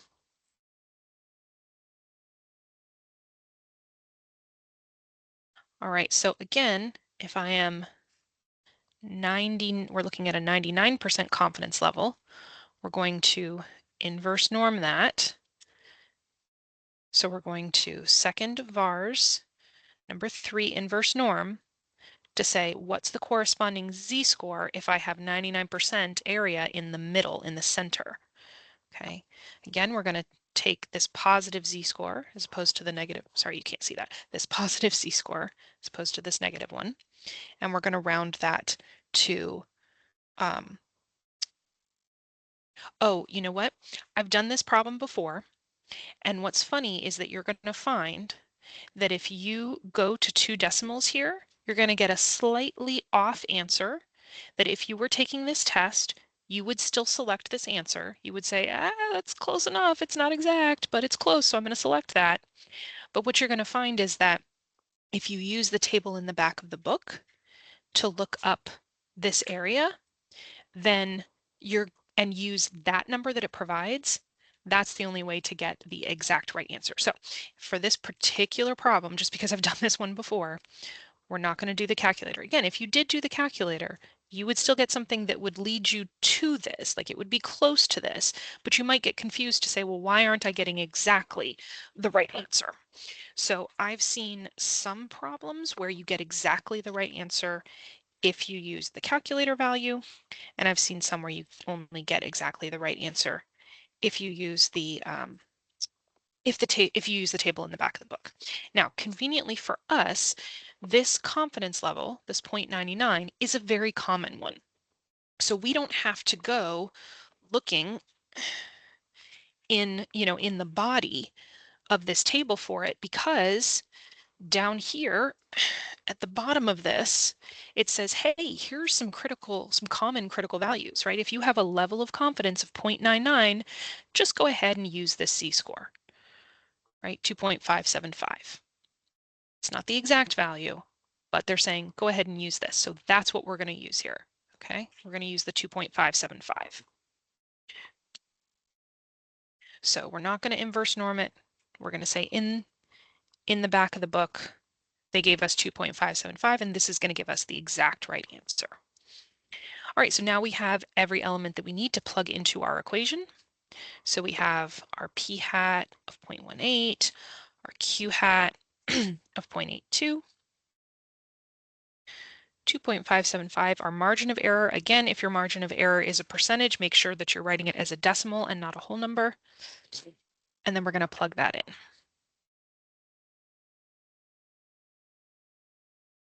Again, make sure that this part is in parentheses so that you're squaring just that fraction, but that you're not just squaring the denominator. You want to square the whole fraction. And we get 1087.4225. And again, this is an N that we're finding. This is a sample size. I can't survey 0.4225 of a person. So if I go up to the next whole number, that's going to lead me to 1088.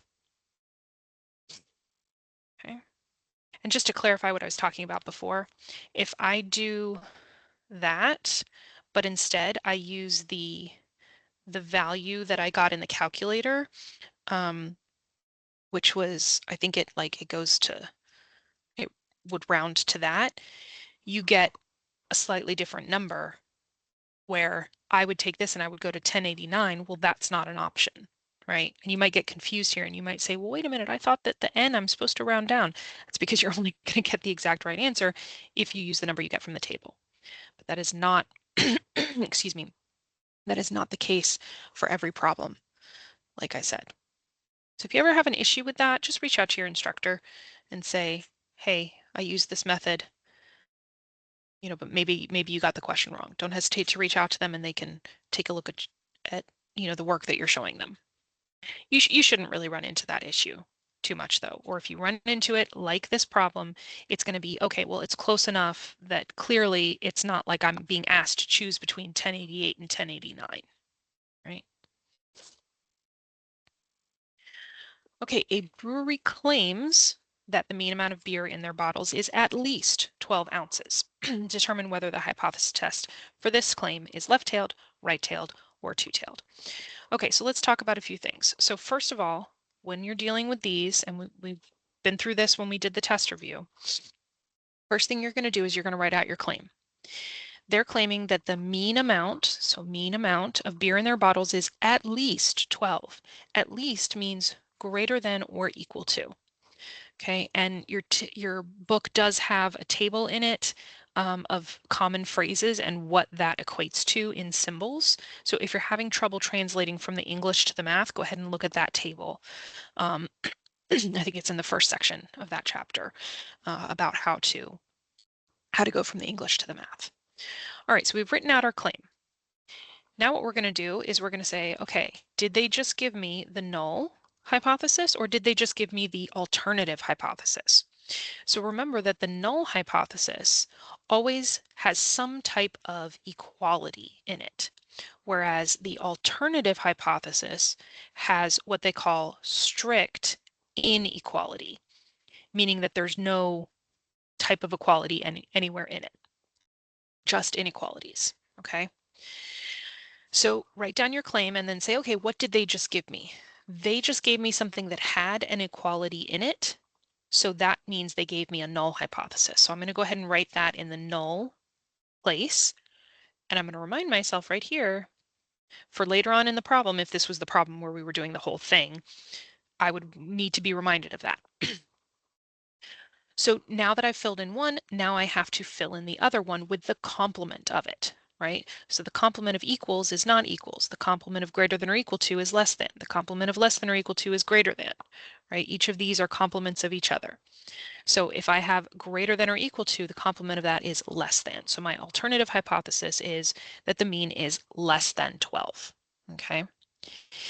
So I write out my claim.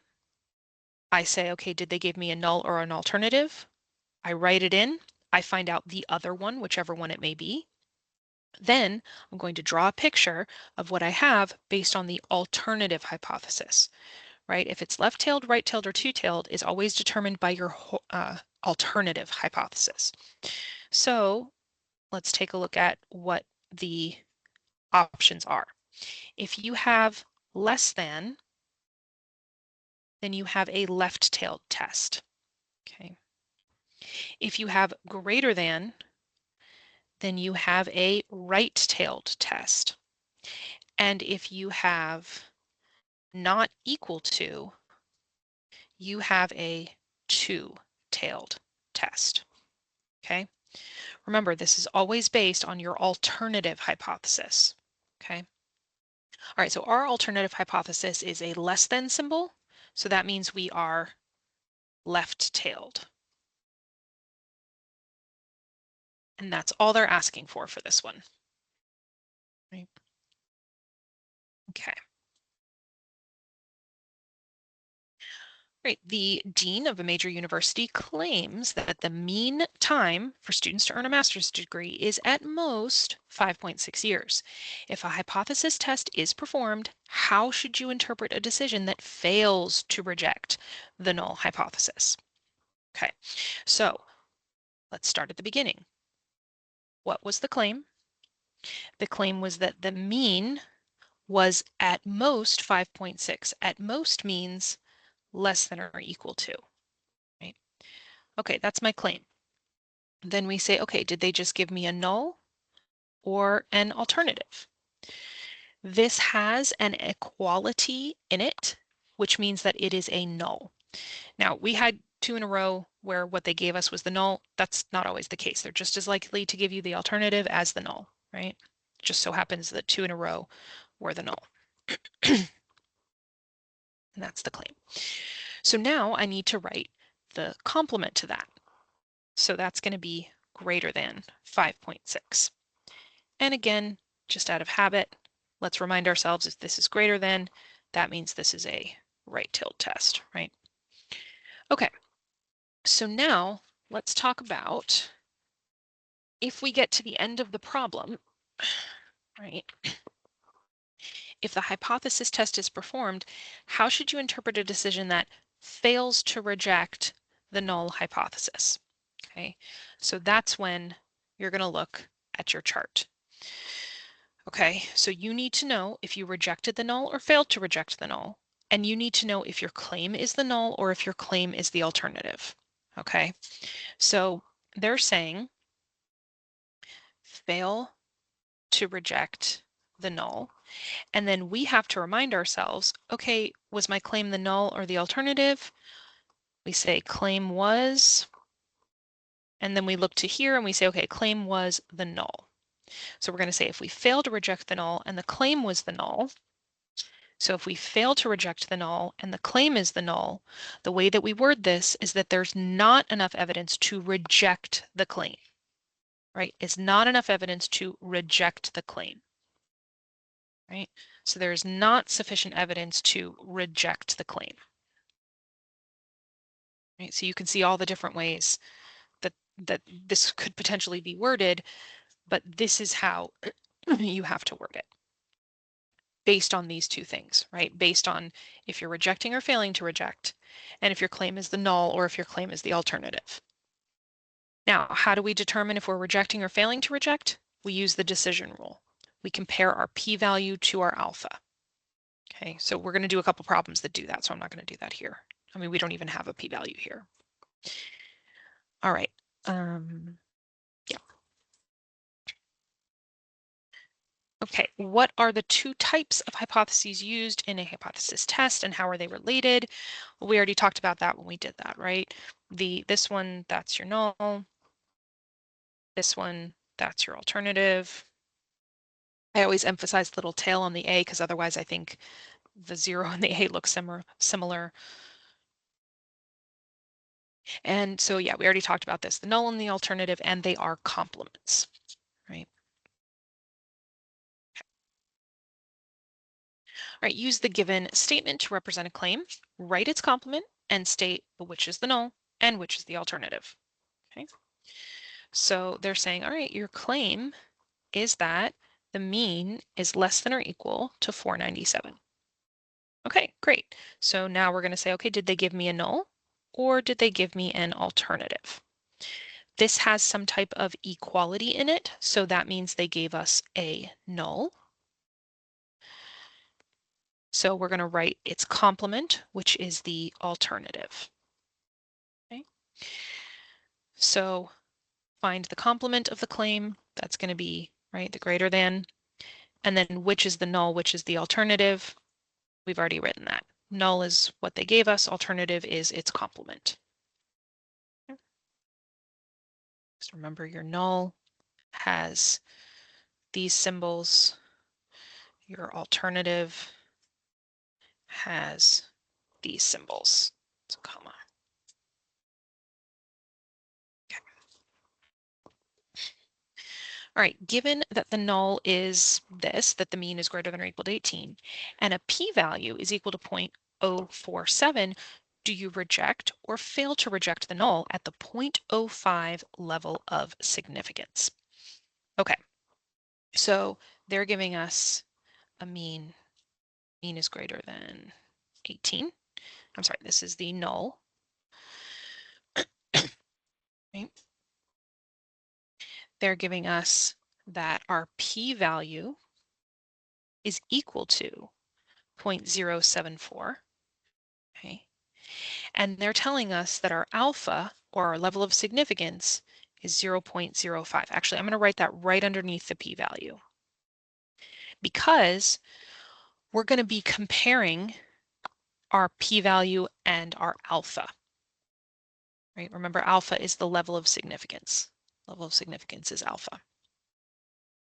So we're going to be comparing these, and we're going to be looking for, is our p-value less than or equal to alpha, or is it greater than alpha? In this particular scenario, our p-value is greater than alpha. So if p-value is greater than alpha, then we fail to reject the null. Right? Fail to reject the null. So we need to know these two things, these two potential scenarios.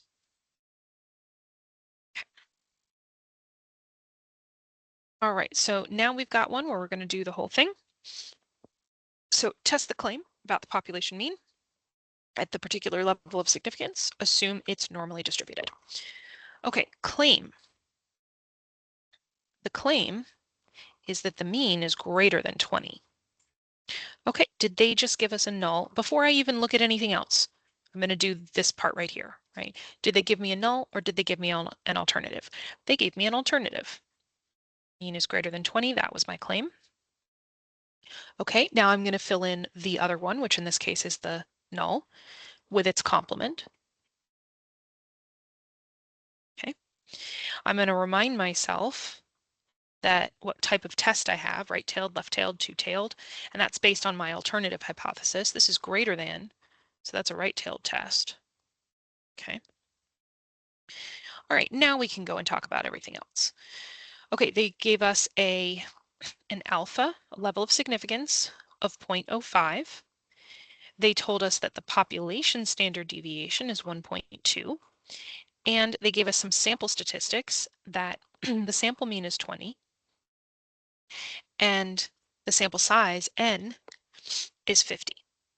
Okay, so what we're going to do is we are going to find our get my calculator out here. We are going to find our p-value. Okay.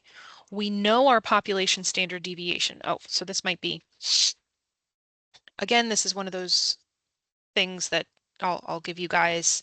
I think I had shown this to you when we did this. This is not as nicely done as the other one where I created it in Word, but we have our three different kind of options here, right? If we know our population standard deviation, we're going to do a test. We're going to do stat test z-test for a hypothesis test, right? Test, z-test, hypothesis test. When we don't know our population standard deviation, that's a t-test, so it's just going to be the menu right under it. Number 2, t-test. And if it's a proportion, yes, we're using a z-score, but because it's a proportion, we have a slightly different menu. Again, one prop z-test, because we're doing a hypothesis test. Okay? All right, so we're going to stat, we're going to do a test, and we're going to go to, for this one, we know our population standard deviation, so it's a z-test, okay?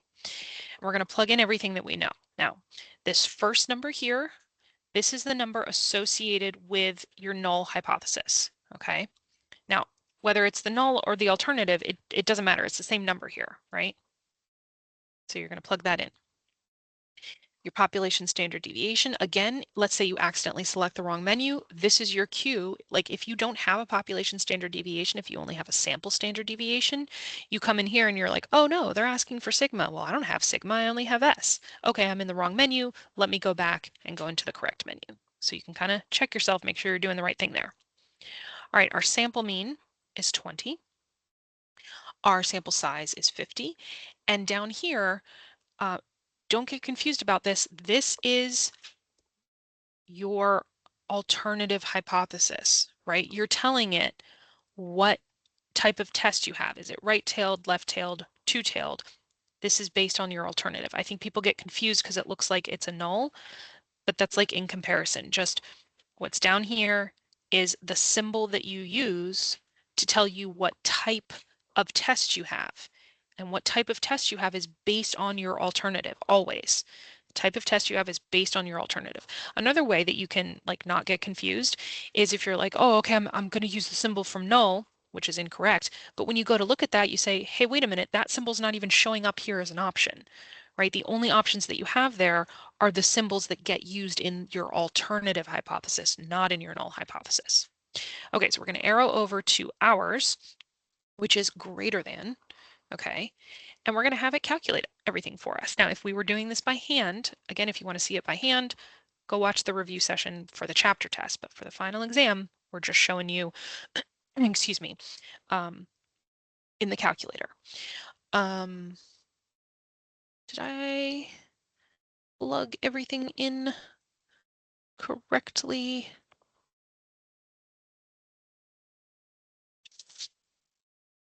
I don't think I did. Let me go back to that. Stat test. This is a z-test. 20. 1.2. Oh, because that is 20.3. Right, so I missed that decimal right there, 20.3. Okay. 20.3. Okay. And is 50.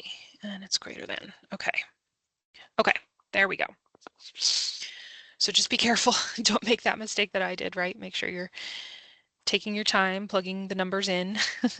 All right, so it spit out several things for us. Now, if we were doing this by hand, keep in mind the sort of long version. We're not going to actually do it, but just to clarify, when we're talking about a right-tailed test, this is the z-score that we would calculate first so that we could then find the area to the right of that, which is our p-value.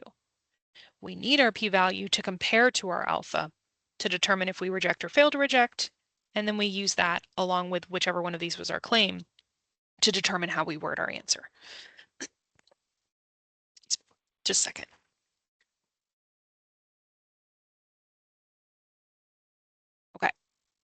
So it spit out a p-value for us, right? That's the beauty of the calculator, is it's like, hey, let's jump to the end of the problem. Here's your p-value. Now it can't do everything for you, right? It can't reason for you. You have to say, okay, well now what am I doing with that number? What does that number mean in the context of this problem? But it is going to give you that p-value, and you're going to compare that to your alpha, to your level of significance. Okay. All right, so we get our decision rule here, and we say my p-value is less than or equal to my alpha. So I'm going to reject the null. Okay.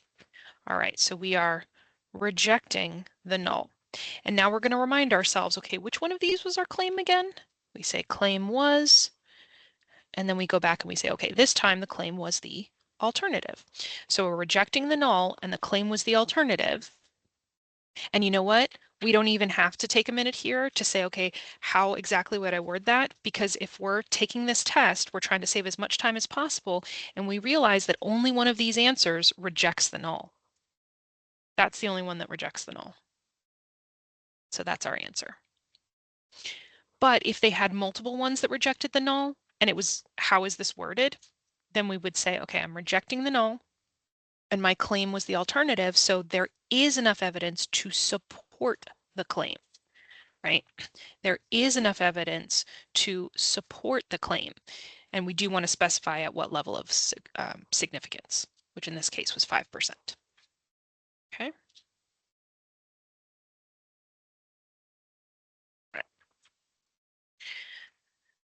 So now we're going to do another one. We're going to test the claim about the population mean at the level of significance, assume it's normally distributed. All right, so we have a claim.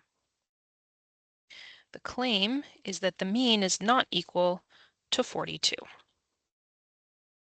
We're going to say, all right, did they just give us the null or the alternative? This is a strict inequality, so that was an alternative. That was our claim. Now we're going to fill in the unknown one with the complement of that. Then we're going to remind ourselves what type of test this is. This is not equal to, so this is a two-tailed test, right? Okay, now we're going to write down everything else they told us. They gave us a level of significance of 0.05. They did tell us a population standard deviation of 2.7, so this is what tells us which menu we're going to use. And we have some sample statistics. So again, we're going to go to our stat tests, and this is a z-test, and we're going to fill in what we know. This first one is the number associated with your null and your alternative hypothesis. We have a population standard deviation. Our sample mean, did I put the right decimal this time? Yes, I did. Okay, good. Our sample size, and again, this symbol here is the symbol associated with your alternative hypothesis that tells us what type of test we're doing, left-tailed, right-tailed, or two-tailed. This is two-tailed. And then we calculate, it's going to spit out a p-value, which we want to compare to our alpha.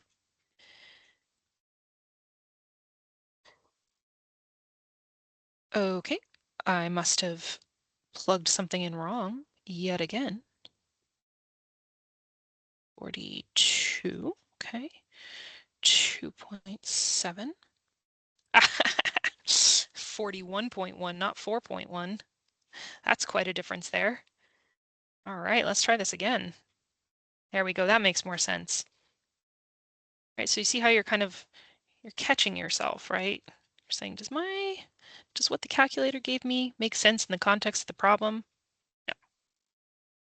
All right, so we're going to be comparing our p-value to our alpha. Our p-value is less than or equal to, but really it's less than our alpha. So that means that we are going to reject our null because the p-value is less than or equal to the alpha, right? That's what tells us to reject the null. And again, I'm not worried about how to word that because there's only one option that rejects the null. But if I was worried about it, I would also need to look at what was my claim. My claim was, we would go back up here and we would say, okay, I labeled my claim was the alternative. So based on the fact that we're rejecting the null and that the claim was the alternative, right? We're rejecting the null and the claim was the alternative. There is enough evidence to support the claim. There is enough evidence to support the claim at this particular level of significance.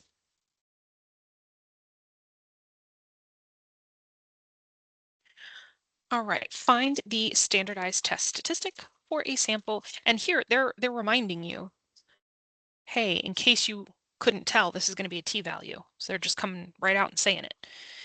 So for the standardized test statistic t for a sample with n equals 15, sample mean equals 6.4, and sample standard deviation is 0.8, with an alpha of 0.05, and if your null hypothesis is that the mean is less than or equal to 6.1. And they want you to round your answer to 2 decimal places. Okay, so again, remember that, this is your, oh, I'm sorry, I'm getting a little ahead of myself. If this is your null, what's your alternative?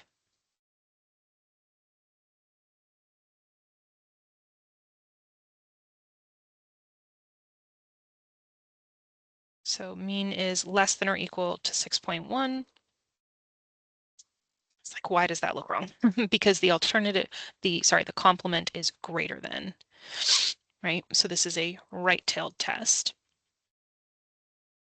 We're looking for, this is a t, right, a t value, and the area to the right of that is the corresponding p-value. Okay, we're going to have the calculator do this for us, right? So we're going to go into stat test t-test. We're going to plug in what we know. The number associated with our hypotheses is 6.1, right? Our sample mean is 6.4. Our sample standard deviation is 0.8. Our sample size is 15. And the symbol associated with our alternative hypothesis is greater than. Okay, and it's going to come right out and why do I keep plugging things in wrong here? 6.1, 6.4. Ah, there we go. 0.8. Off by a factor of 10 there. So that's how we're getting our t-value of 1.45 when rounded to 2 decimals. So again, this is all in stat tests. And then if you have your population standard deviation, that it's known, it's number 1, which is the z-test. If your population standard deviation is unknown, which is what this is, then it's number 2, which is a t-test. And then if it's a proportion, then it's number 5, 1 prop for proportion, z-test. Right? Because we're hypothesis testing, so it's a test. Okay. All right, so for these types of problems, it's probably easiest for you to just go through, solve the problem from beginning to end, then go back and fill in all the stuff it's asking for, because you're going to find all the things it's asking for by just doing the problem, right? Okay, a researcher claims that 26% of adults in a certain country would travel into space on a commercial flight if they could afford it. In a random sample of 800 adults in that country, 28% say that they would travel into space on a commercial flight if they could afford it. At an alpha, or a level of significance of 0.01, is there enough evidence to reject the research center's claim? And then we want to complete all parts. Okay, so let's start with, what was the claim? What did they say was the claim? They're claiming that 26% of adults would travel into space if they could afford it on a commercial flight. So they're claiming that the proportion is equal to 0.26, right? Remember, anytime you're dealing with the percentages there, you have to put them into their decimal forms. You can't say P equals 26, P is 0.26. So you say, all right, was I just given my null or was I just given my alternative?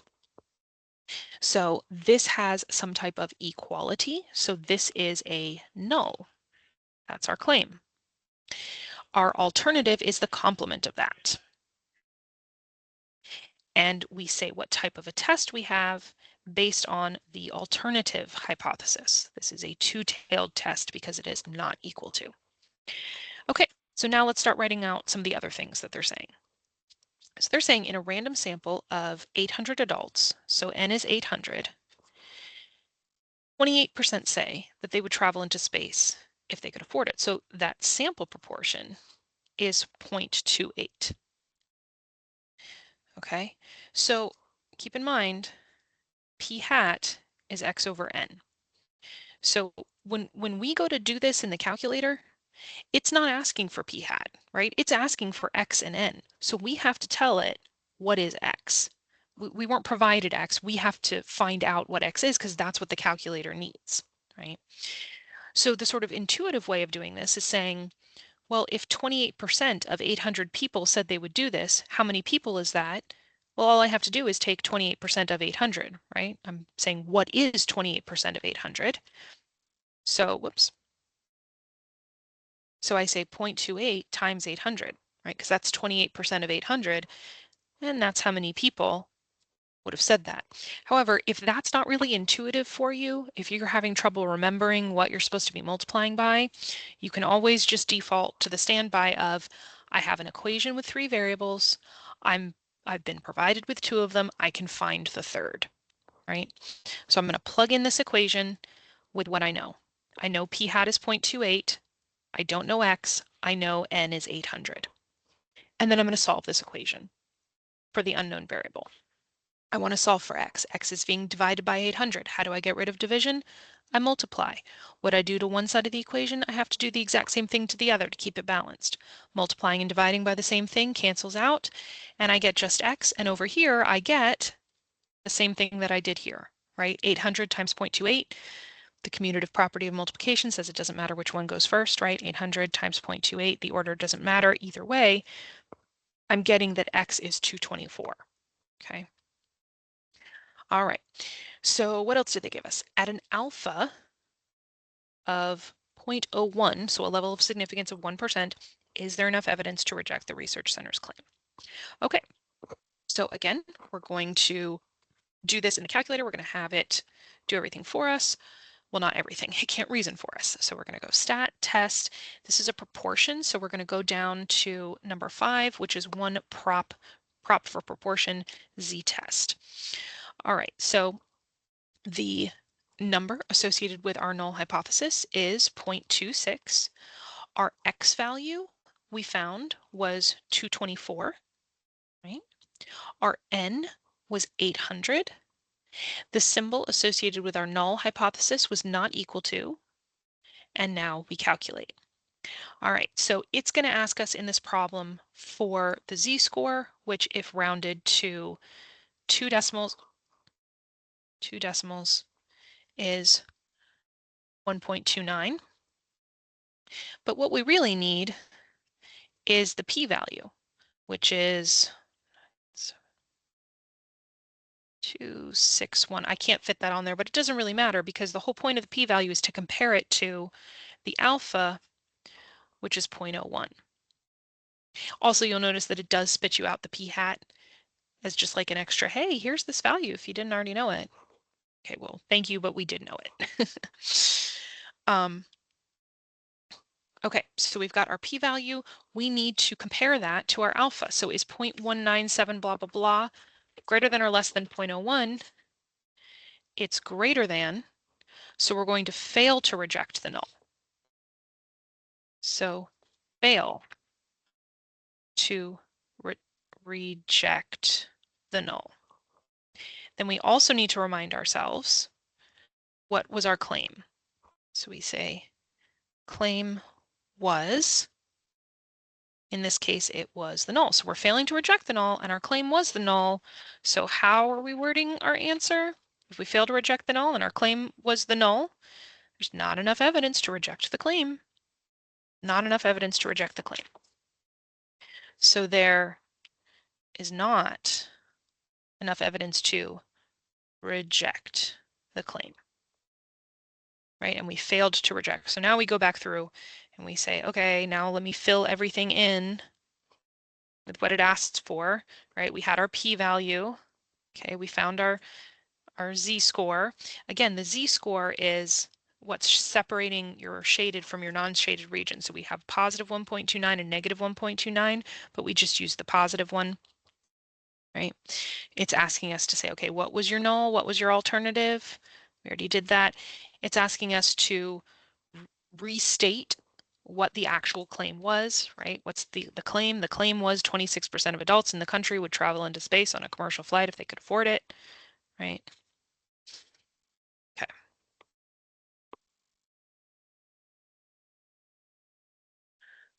Right.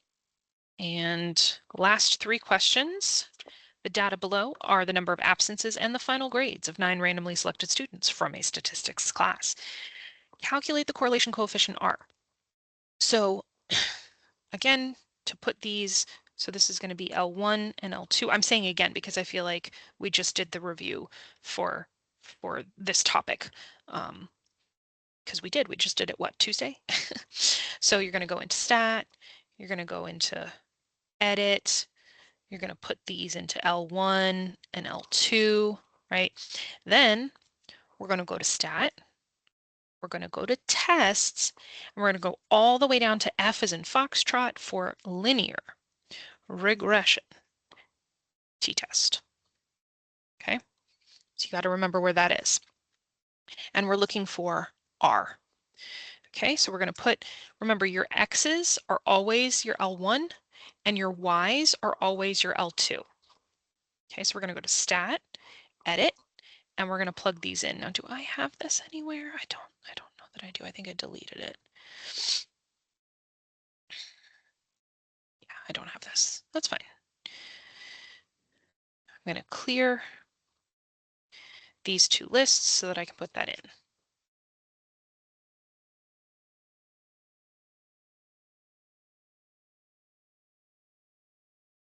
Hopefully I'm not going too fast and missing anything here.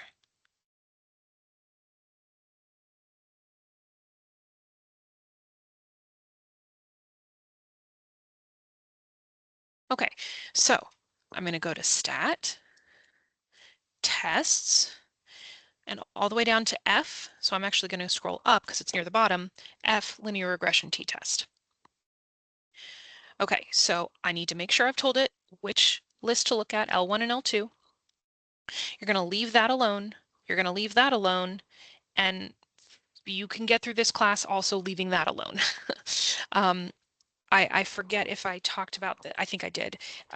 In the review for the chapter test on this, I went into some detail about how you can like graph this equation on the calculator. But you don't have to do that. And it does take a little knowledge of how to manipulate some stuff in order to do that. So for right now, we're just going to say calculate.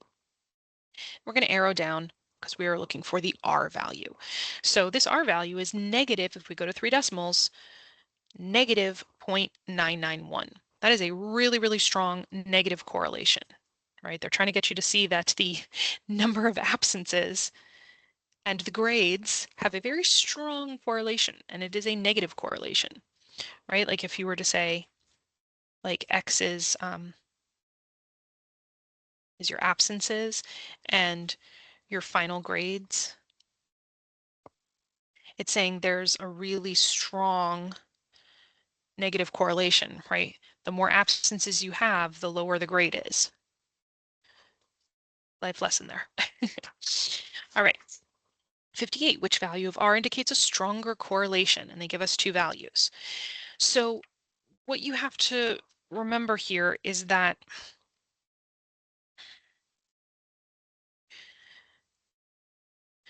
correlation coefficients can be between -1 and 1, right? So if you have, oops, if you have a super strong correlation, if it's a positive correlation, it's going to be close to R. I'm sorry, it's going to be close to 1. If you have a super strong correlation and it's negative, it's going to be close to -1. The closer you get to 0, as you move back towards 0 from either 1 or -1, the lower your correlation is going to be, okay? Now, you can have a strong negative correlation, right? You don't want to get it confused thinking, oh, if it's negative, it's not strong. No, if it's -1, that is a perfectly correlated. It just happens to be negative, right? So the closer you get to 1, the closer you get to -1, the stronger your correlation. The closer you get to 0 from either side, the weaker your correlation, okay? So the sort of hard and fast rule with this is what you're going to do is you're going to compare these absolute values. That's what you would do if you're not going to reason through it. But if you're going to reason through it, what you're going to say is, okay, I have an R value of positive 0.761. It's about there, okay? And then I have this one of negative 0.937. And we're saying which of those is stronger. What we're saying is which of those is closer to its respective positive or -1. This is pretty far away. It's a whole pinky width away from 1, whereas that is super darn close, right? 0.761 is farther away from 1 than negative 0.937 is from -1. This has a stronger correlation than this does. Because we're not asking about, is the correlation positive or negative? We're just asking which one is stronger. This is stronger than that because this is closer to -1 than that is to +1. Okay, so if that doesn't make sense to you, then again, just fall back on comparing their absolute values. Okay, so let's talk about absolute values. So the absolute value of a number is the number of units away from 0 it is. Right?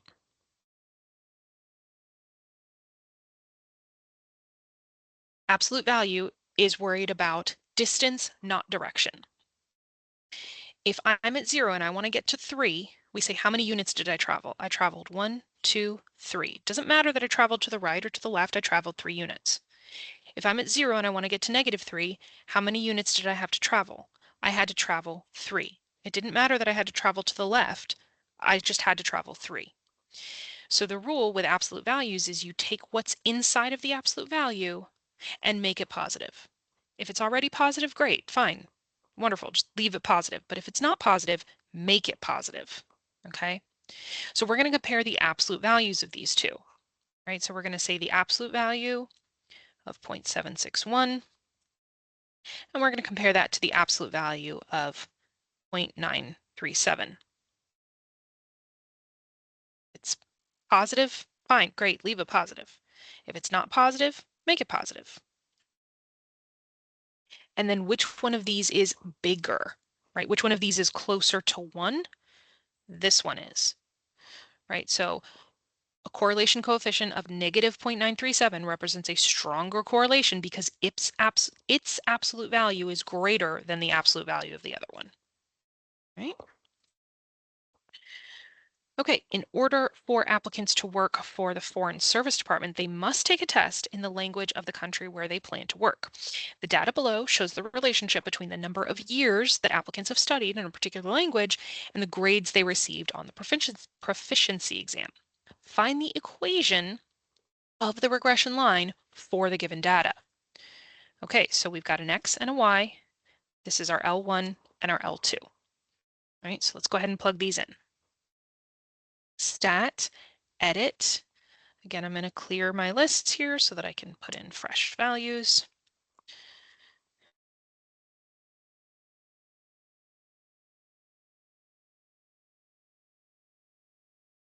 Okay, and then the grades.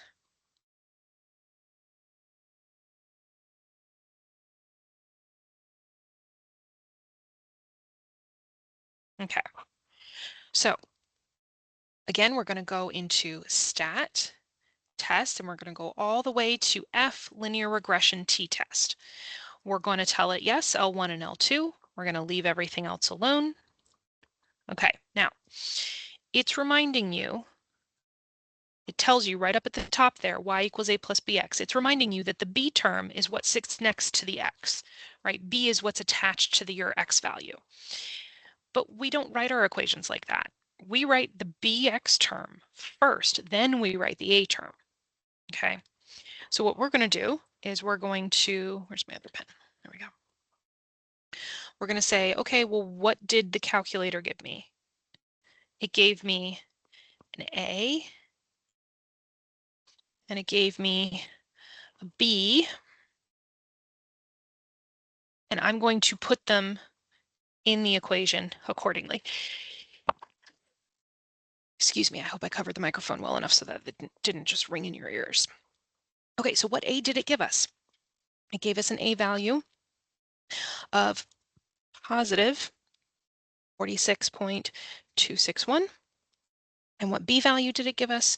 A positive B value of 6.909.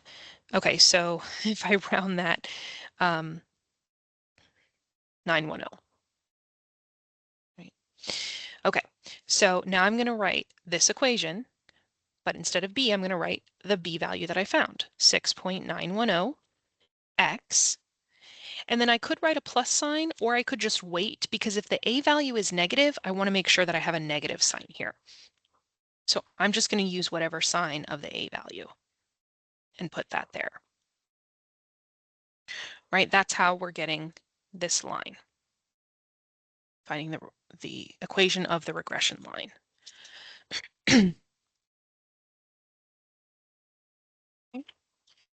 And last one, given the equation of a regression line is that, what's the best predicted value for y, given that x is negative 4.6, and assume that the variables x and y do have a significant correlation. Because remember, if they don't have a significant correlation, then we can't be plugging anything into these things. So remember that we have, so here's our equation. Okay, and we can make a table of points, right? So we can say, if we're given an x value, we can find the corresponding y by just plugging that x value in to the equation and solving for the other variable, right? So we're going to do negative 3.5. We're going to plug in the x, and then we're going to solve. And when I say solve, I mean plug it into the calculator, right? Negative 3.5 times negative 4.6 plus 9.3. And there it is, 25.4. Technically, they're going to 2 decimals there, right? Okay, so that was all 60 questions. You made it through. Congratulations if you're still listening. Like I said, I will be emailing a link to this out to everybody. I'm going to include in that email a link to the playlist for all of the reviews so far for this semester, so that if you want to do a little bit of a deep dive into whatever chapter was, you're struggling with, you can watch those again. They're all right there in one place. And I will also attach all of these various random handouts that I created in case those are of use to you. Do not hesitate to reach out to your instructor if you have questions. Do not hesitate to reach out to me, either through my email address, which I've also put in the chat, maxine.horn@daytonastate.edu. Come into any academic support center. I'll include, the website that has the hours for all of the academic support centers. You can also get help on the virtual chat. We also have one location that is open on Saturdays if you want to get a little bit more face-to-face help before you start your exam. I know your exam opens on Saturday, but if you want to go in and get some in-help last minute or in-person help last minute, you can do that on Saturday morning. All right, well, I hope these have been helpful to you this semester. Again, I encourage you to reach out if you need some help, if you need some clarification, and just don't hesitate to to reach out for help. I guess that's my takeaway is for all your classes, don't hesitate to reach out for whatever help is needed. All right, good luck, everyone.